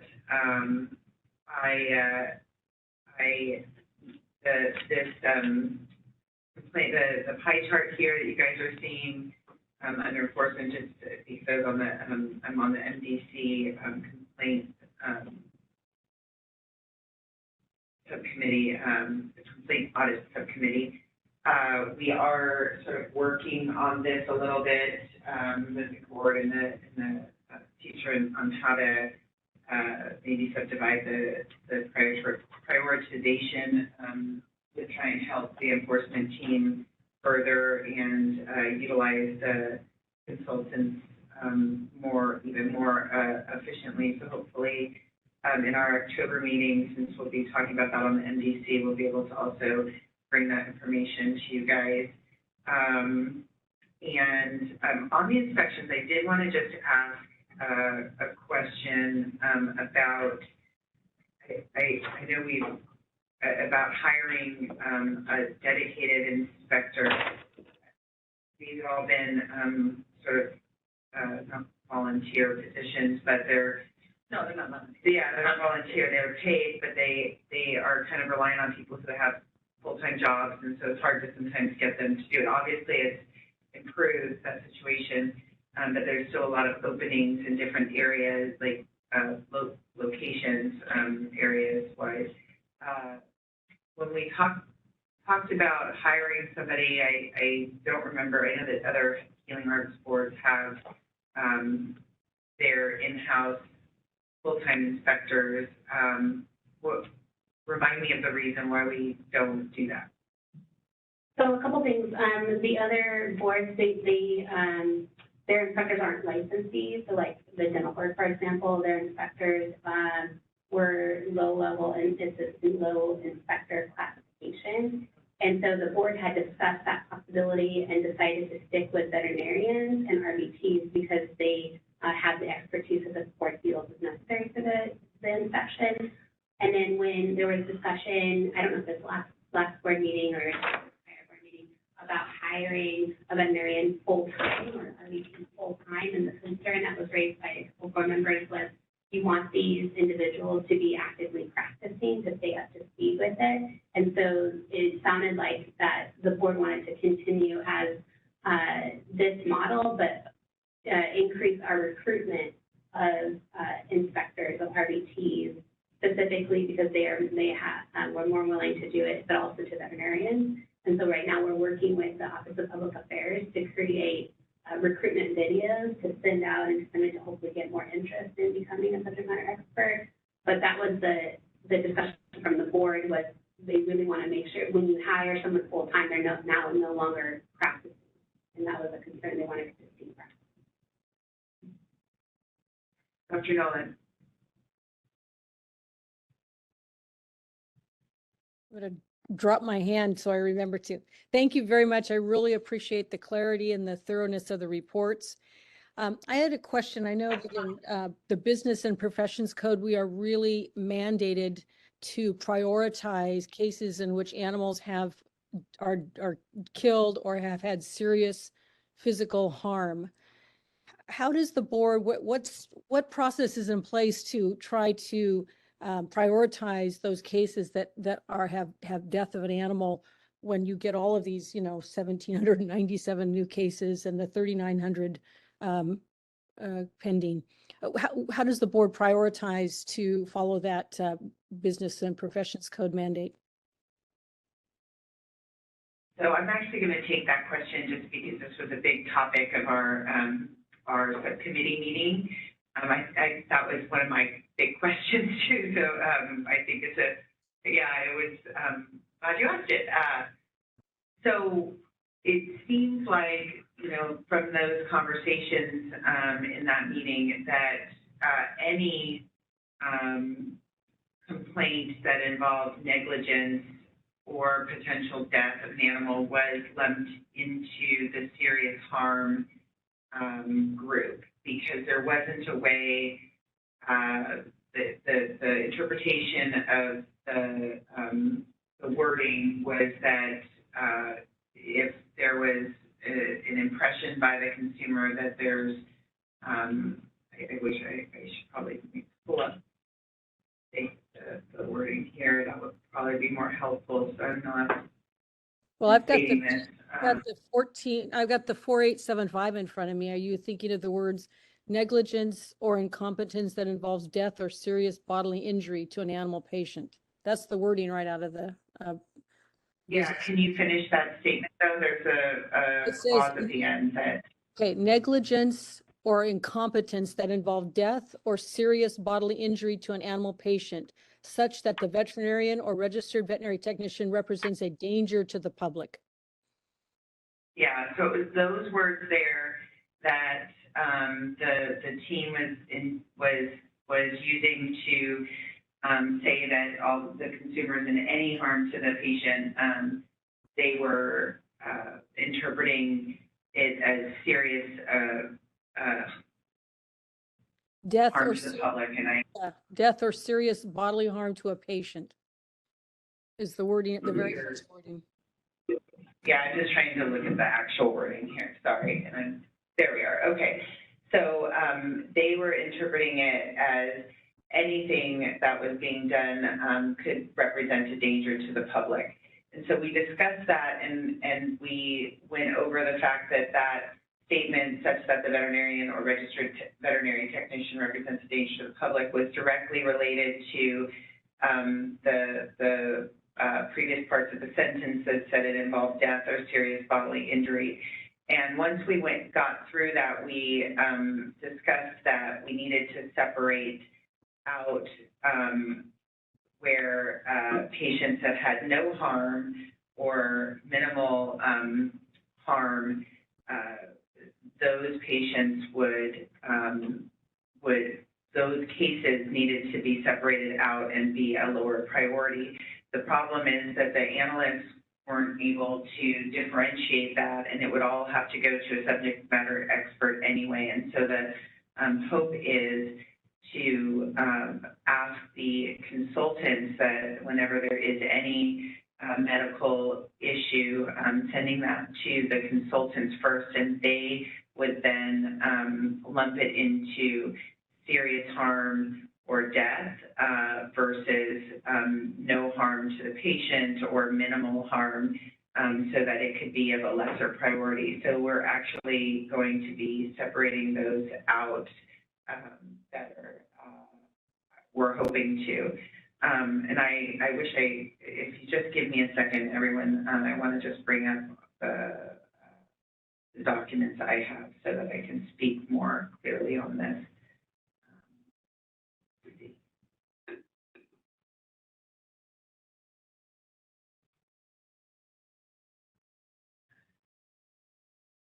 While she's looking up, I just wanted to add to, when our technicians and our analysts are looking at these cases, we are basing, because this is all based on the allegations that are coming to us. And so oftentimes the allegations include that it's a death or a serious bodily injury or harm to the animal patient from the consumer. And they're alleging that it's representing a danger to the public. And I think what may be helpful is potentially looking at the possibility of doing regulations to further explain, if you want to provide some more guidance of what represents a danger to the public, that might be more helpful. Because again, these are based on allegations themselves that we have to rank as soon as we get them in. And they are all alleging that there's serious bodily harm and this veterinarian is a danger to the public. They need to have their license revoked. And those are the allegations that are, and since it's based on the allegations, we have to rank it as such. Well, but I mean, I think what we were discussing is that in this conversation was that people allege that, but we need somebody to because there are like categories in other healing arts boards that it has, for example, a more routine where it's general negligence or incompetence resulting in no injury or minor harm or injury, and a non-intentional act, a non-life-threatening act. And so we were hoping to have the consultants who are reviewing the case determine whether it would go into that category, which would not be the top priority based on the statute, or or whether there was serious bodily harm or death. And in those cases, we would prioritize that as a #1 priority. You weren't on the call with us. So, I mean, I think that it's, I know what you're saying is that we're going to have to maybe change the regulations to state that, but that would be in the sunset review of the statute. If we were to do the statute, I think we just need to continue the conversation. My biggest concern, knowing that we received 1,900 complaints and 80% of them are alleging negligence, incompetence, you're going to end up with a huge bottleneck of our consultants trying to go through every single complaint before anything gets done. So I think we just need to continue the conversations to try to figure out ways to address this that's more clear and it's not like an underground regulation. I see, yeah, but anything that's claiming that is going to the consultants anyway. Can I say Not something? necessarily. Yes, please. Yeah, so again, I think I brought this up because I think in an effort for transparency, we should agendize this and we should as a board discuss it, because I think it is a critical part of what we do as a board. And I think it's important that all board members should be able to have, to contemplate this and talk about it. I do think it's pretty, I would have to question, Jessica, whether it, 80% of these people that call in with complaints have an animal that died. I don't think that's maybe true. I think that if an animal is dead and someone alleges that it's due to negligence, there should be some way to earmark that or to tag that, so that is then prioritized. I think that's pretty clear in the statute. If an animal dies, that ought to get a priority. So I guess I feel like I would like to agendize this and have it as an open discussion. Yeah. So Dr. Nolan, this it's part of the MDC thing that we were going to talk about in our MDC meeting, but it was the kind of the one, I think, aspect of it. And so we were going to be moving this to the October meeting. Yeah, this is part of the board's strategic plan. This is one of the remaining items. So it is something that the board has said we need to reevaluate this and see if there's a better way to prioritize our complaints. The board is doing this, and this is what the MDC is currently working on, so it's not something that's not being discussed. This is why the complaint audit subcommittee is looking at this very specific issue. And then also, just when you talk about the subject matter experts doing it, it's true that they will eventually get there, but this is talking about when they first come in the door and how to prioritize. So there's going to be a disconnect there. There's time, but I think we need to continue the conversation. So there's definitely a way to get there to make this better. And to your comments about the whether an animal died or not, that also was part of our discussion, and now I'm really bummed that we didn't have the MDC meeting to talk about this and bring it up. But we talked about one solution being adding a question in the intake form about whether the animal died or not, so that it could be flagged. And we would have to add that in through Breeze, which takes some time. We can ask, so these are some things that we're going to bring to you in October, I think. Great. Okay. Well, thank you. Thank you for letting me bring it up. I appreciate it. Dr. Solicito. I just have a clarification with regards to the pie chart, because I was looking at it and I'm thinking the complaints received by violation type, convictions and discipline is like 10%. That's pretty significant. I just want to know, are these the cases that are referred to us from another agency, sheriff's, police, or something like that?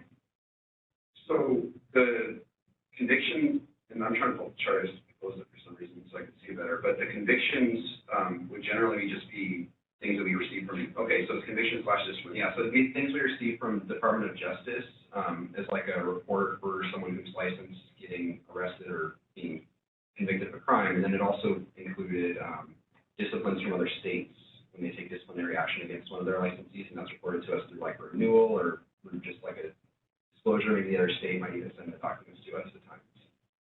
Because I was also thinking, you have a different category for substance abuse. Is that just like an allegation and then we are the one establishing if there is indeed substance abuse, or is this also, because if it's a DUI, then it would be already So a lot of times substance abuse could overlap with convictions. If we have a conviction, it's going to go under that. We also get allegations of just substance abuse where it might not have an arrest or you might not have a conviction, but allegations that so-and-so is practicing under the impairment of some kind of either drug or alcohol. So that would go under substance abuse. So if they're just alleging that without a conviction, discipline, it goes over substance abuse. But oftentimes convictions do include substance abuse, but they have been convicted. So if they get a DUI or if they have a drug, that would go under the conviction discipline section. And I think the substance abuse would also include allegations of like drug diversion. So yeah. Thank you. Dr. Grant. But just a quick question about the inspection webinars. What's the demographics of people that attend that? Are they all practice owners or small animal or? It's across the board. I think we reported out on our demographics at the last meeting, but we can, maybe not the last one, but after we first did that, but we can provide you the breakdown, because we do ask them After the first webinar, I don't think we asked the question, but asked every webinar since then, we've asked what practice area they're in, and so we have that data, we can provide it. And I have like my staff, some of my staff do it, so it's not just owners. Thank you. Okay, that was a good discussion. Yes. If I could just add too, I guess it was kind of glossed over, maybe inferred, but since I accepted this position, we also posted my former position, and it's actually just went live yesterday. It's going to close the 31st, so we're hoping that we'll get a lot of, quality applicants in there for that. So. Thank you so much. Okay, any public comment in the room?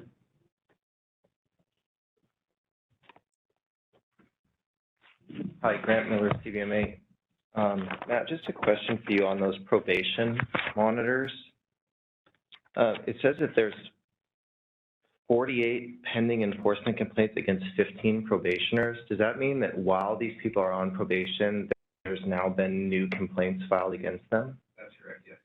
And when you say that those are enforcement complaints, are those just from the public, or are they from like routine inspections or from like probation monitors that are reporting in saying that they're not complying with the terms? It could be either. So it could be just, obviously the probationers are still practicing, so consumers are bringing their pets there. We might just get a normal complaint through that kind of process. There might be something where we've got like a notification if they have, submit for drug testing and they've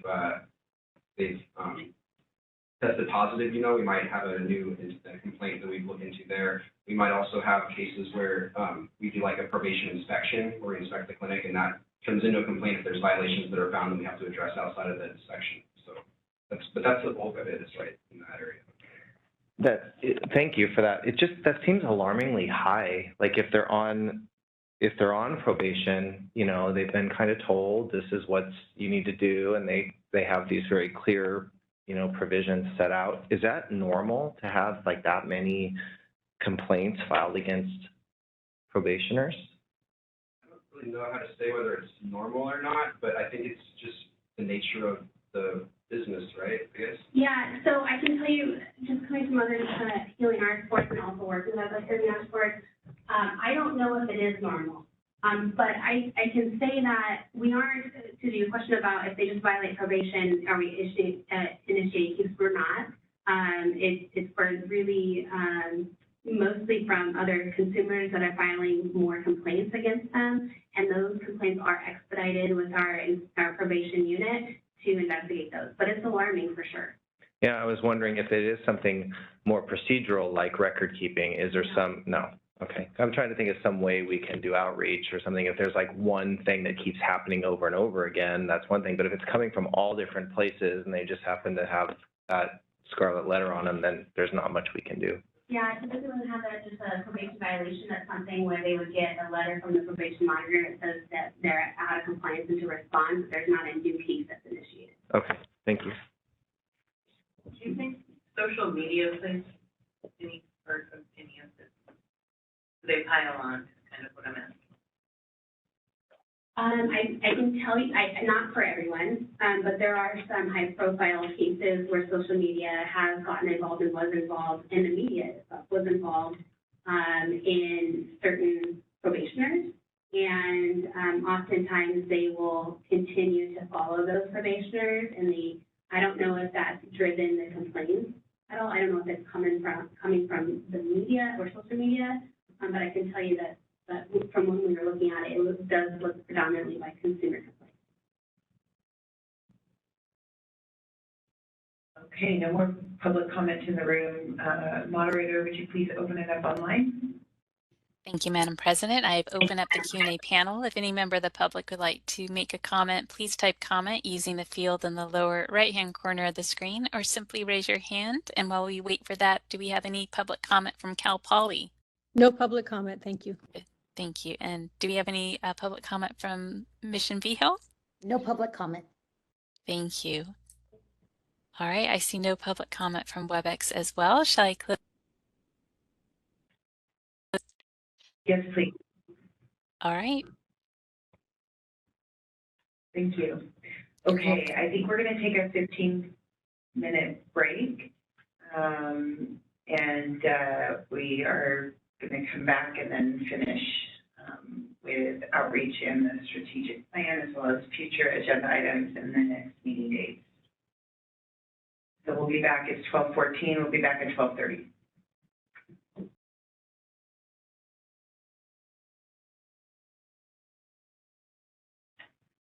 Okay, welcome back. We are moving on to agenda item 15D.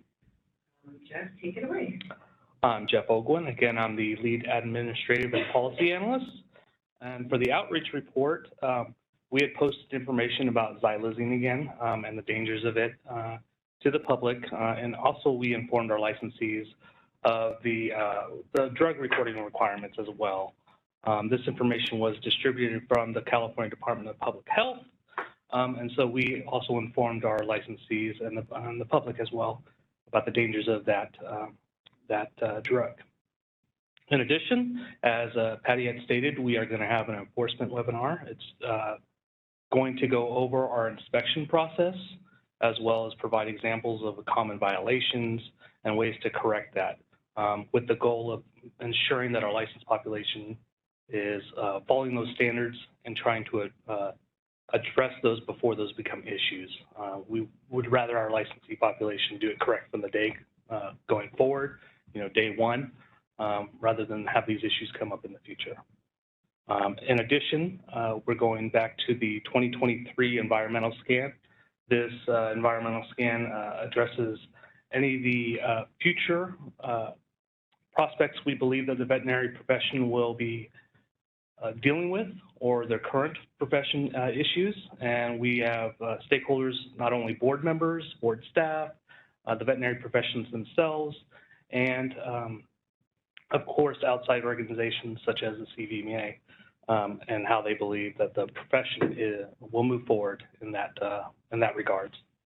And then the last one we have is the associated meetings that we have quarterly to make sure that the organizations know where we're at with the board and upcoming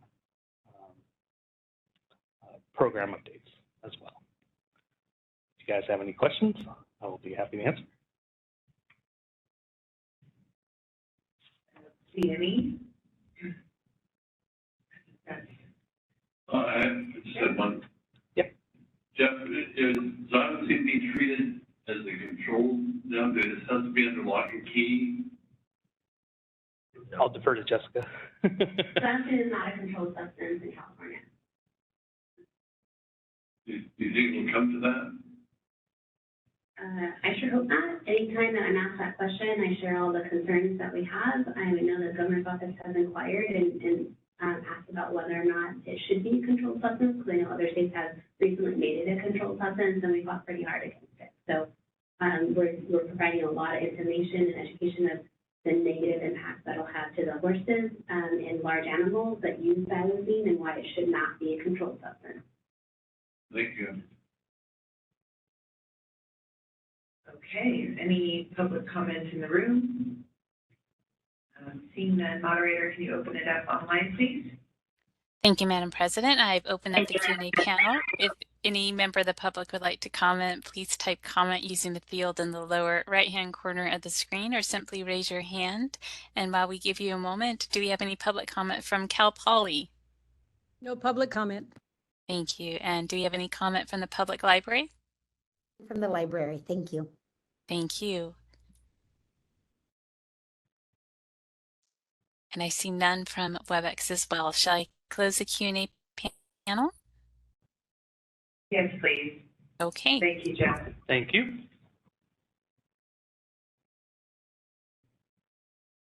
All right, moving on to agenda item 15E. Members, I included the strategic planning action planner like I usually do, but this time I added a quick memo just to give a background of what the strategic plan looks like. So I provided a link to the actual strategic plan that the board adopted, provided an update of the percentage of how many tasks have been completed. And if you look at the strategic planning tracker, we added at the top just a quick pie chart to show you how many have been completed, how many of the objectives and how many of the tasks have been completed. We are still set to complete these by the end of the year. The main thing I would like to bring to the board's attention is I am recommending that the board remove or decide to not pursue strategic plan objective 4.6, which states that to increase the statutory license fee caps to maintain the financial stability of the board. At the time that this was created, the board had raised the fees to all the statutory caps, and so typically when you ask statutory caps, you ask legislature to raise those caps. It doesn't automatically increase the fees, it just provides the ability to increase fees in the future. But because of where the fund was and that we were essentially writing the fund, we didn't need to pursue a statutory amendment in our last sunset bill to increase those fees.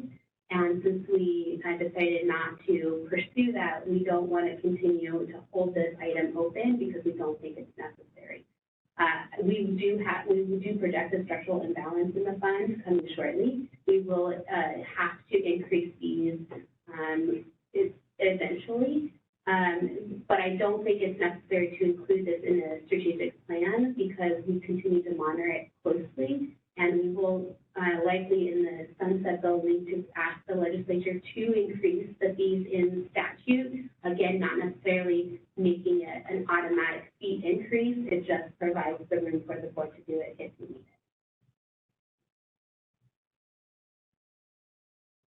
it. Okay. So to clarify, I would like a motion, to not pursue this strategic plan objective. So I'll make that motion. Do you need me to say it all now?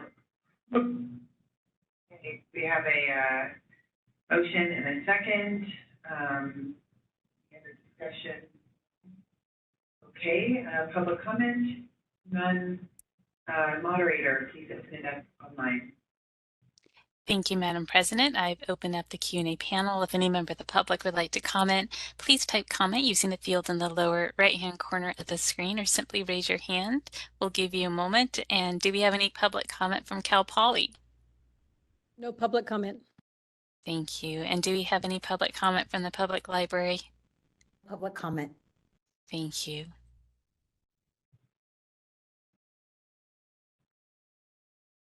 All right, I see no comment from WebEx as well. Shall I close the Q&A panel? Yes, please. Okay. Great. Thank you. Call a vote. Dr. Solocito? Yes. Dr. Grant? Yes. Dr. Nolan? Yes. Ms. Pulaski? Yes. Ms. Prado? Dr. Bradbury? Yes. Motion carried. Thank you. Okay. Now on to agenda item 16, future agenda items and meeting dates. So I put a list of what we're looking at for future agenda items that are coming down the pipeline. I also added the scheduled board meeting dates, and then I wanted to include the tentative board meeting dates and make sure that there's not any concerns about the tentative dates. The reason why is because we want to request for the HQ1 hearing room, and it fills up very quickly. So as soon as we get these dates, the better. So if anyone has any concerns, please let me know, because I would like to request the meeting room. And the MDC will always be, we're going to stick with the day before as well. Correct, and this follows the same trend that the meetings have always fell on, so that's how we came up with these dates.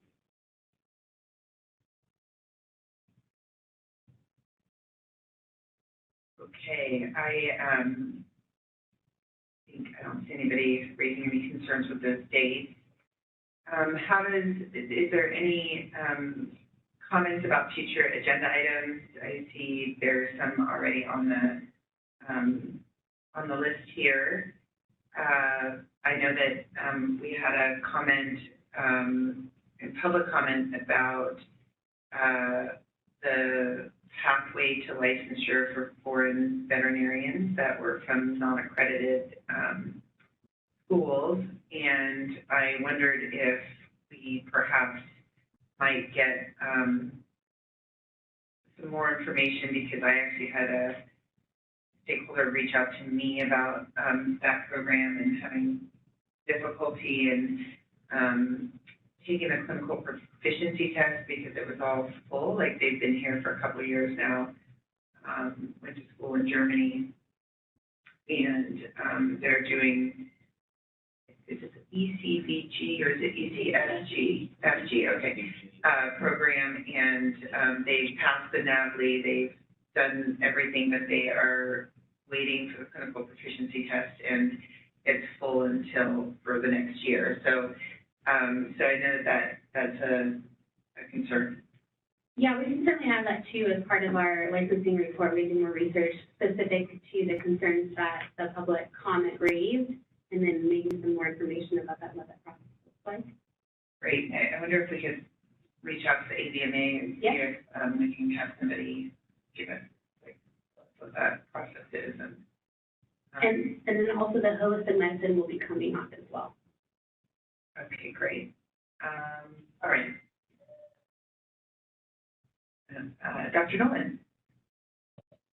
Yeah, I think that those sound like really good ideas. And I think maybe relative to the comments by a public member or actually a licensee earlier this morning, and then some of the agenda items that are already listed, I would really like to see us have a conversation surrounding the board's policies and procedures in interpreting different statutes. For instance, the 4875-1, which is already on your agenda.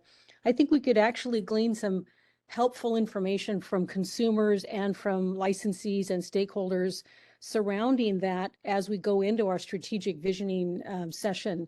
I would really like to see an open, agendized item. Did that make sense? Great.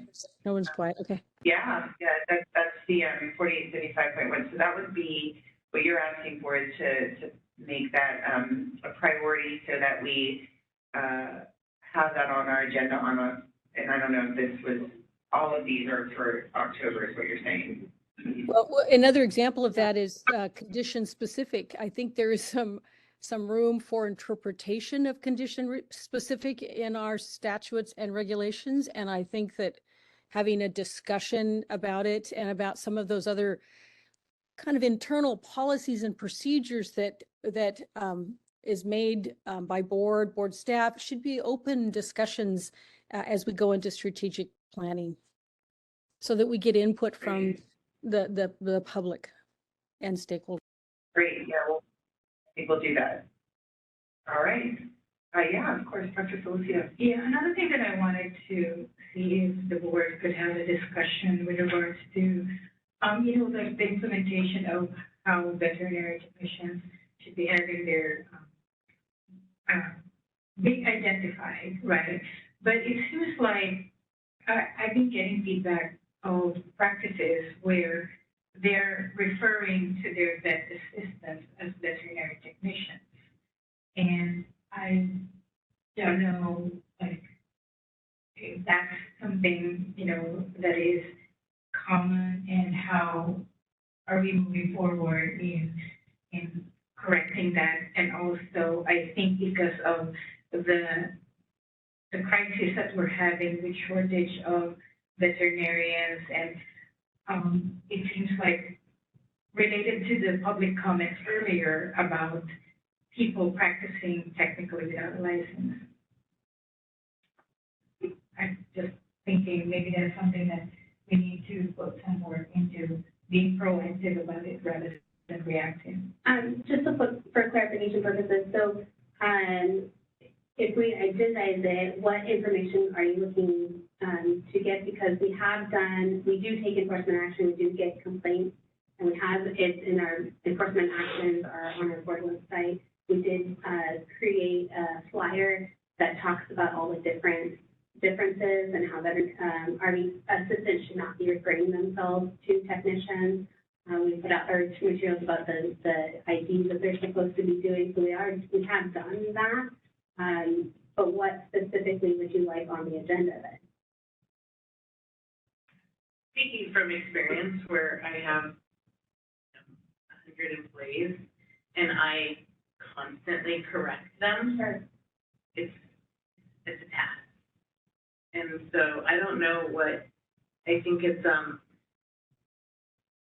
something that we could do, even, like you said, a flyer. I think it's just more education and more even on the website. I think it would be just, the more we can throw at them. I mean, I've even with CVMA, it's just constant reminders that you can't do it. So I don't know that how much more we can do. So would this be, it's kind of a title protection issue. But separate from that is what the public member, or not, the RVT this morning was concerned about, was seeing like an unlicensed activity of a non-RVT. That falls into our unlicensed practice, correct? Okay. I just wanted to clarify that. Sorry. Go ahead. Well, I guess what I was thinking about with regards to unlicensed activity, is there any way to kind of like flesh that out, what maybe classifying what those unlicensed activities are, kind of, you know, looking much deeper into like what the processes are? Because I just feel like what we have right now is if somebody reports it and we investigate, and then it's very reactive, right? I just don't know if there's any way that we could get ahead of the problem, maybe, just as you said, more education. And I'm also thinking, and this is, I know, probably going to be part of, but like the corporate organizations that have a lot of these technicians, you know, is there a way that we could work with them and maybe call them out on them allowing or perpetuating that? So perhaps what we can do, instead of a standalone item during the board meeting, we can add it as a strategic plan, because we do have, as part of the strategic plan, the unlicensed practice. And so that's in there, but what we could do when we talk about in October is to add your thoughts on what you would want the team to accomplish when it comes to unlicensed practice specific to RVT. Because when you look at our website, we have issued some substantial citations to unlicensed individuals that are claiming title protection or doing unlicensed practice, and they're up to $5,000 a pop. So, and that's the max that we're able to do. So we are taking that action. But I think when you talk about just adding on a standalone agenda item, I don't know from that what to prepare for you guys ahead of time. I like the strategic plan because I agree with you. I'd rather be proactive than reactive. And because I do believe that it's just constantly, that's what I do in my own hospital, is I'm constantly correcting them and telling them assistant and calling them VA and just constant. And I do it in a way that doesn't put them down, and it makes them, you know, I make sure that they understand. And so I believe that that's the thing that we have to focus on is many of them have bachelor's degrees from UC Davis, so they have to be respected in that. And I think that we need to understand that RVTs have done a lot, and we have to show what they've done. But if you call yourself a technician, it's illegal. It's absolutely illegal. So let's be proactive and just constantly remind them. And I would rather do that. That sounds like something we would do in our strategic planning instead of agendizing. But I thank you for that. Yeah, I agree. I just wanted to have that conversation because I feel also that it's not, a lot of it is not intentional. It's just that a lot of people have been so used to being referred to as technicians, right? And they've been in the industry for years and they feel like they've earned, you know, the title. So yes, I would appreciate further conversations, maybe the strategic. Thank you. The board could also consider an agenda item specific to the issue of misrepresentation of veterinary staff to the public, and then assign it to the NDC for review of the potential, you know, the statutes as they stand, to recommend to the legislature during your sunset review and issue on perhaps making the enforcement action for misrepresentations to the public more robust. That's one way of doing it. That's an agenda item where, you know, you've got the laws, this is the issue, and then, you know, presenting a legislative recommendation to make the enforcement of misrepresentation more strict. Can we put it on, start with a strategic plan, and then that would guide us for the agenda item, which would then guide, because the strategic, or the sunset is starting next year, so it would kind of be, okay. Okay. Don't see any other hands up in the board online. Let's open it up to public comment. None in the room. Moderator, would you please open it up for public comment online? Thank you, Madam President. I've opened up the Q&A panel. If any member of the public would like to make a comment, please type comment using the field in the lower right-hand corner of your screen, or simply raise your hand. While we wait for that, do we have any public comment from Cal Poly? No public comment. Thank you. And do you have any public comment from the public library? Public comment. Thank you. All right, I am not seeing any public comment from WebEx. Shall I close the Q&A panel? Yes, please. Thank you. You're welcome. Okay. So Jessica, we're going to be moving into closed session, but I just wanted to provide, we are all going to stay in. Go ahead. Yeah, we're going to go ahead and recess into closed session. So number of public session, just numbers, just type while we let our webcast. So to be clear, after closed session, we will go back into open session solely for the purpose of adjournment. And that will not be webcast.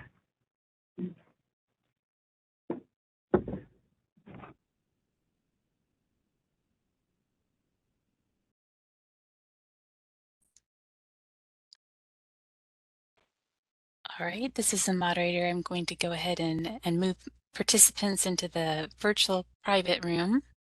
So that means that anyone who's logged in as an attendee will stop hearing what's going on.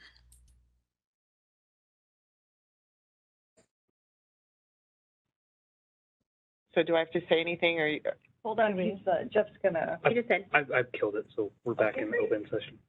Okay, so we're now ready to, do I need to open it again? Okay, so just adjourn. Now adjourn. Okay, we're adjourning.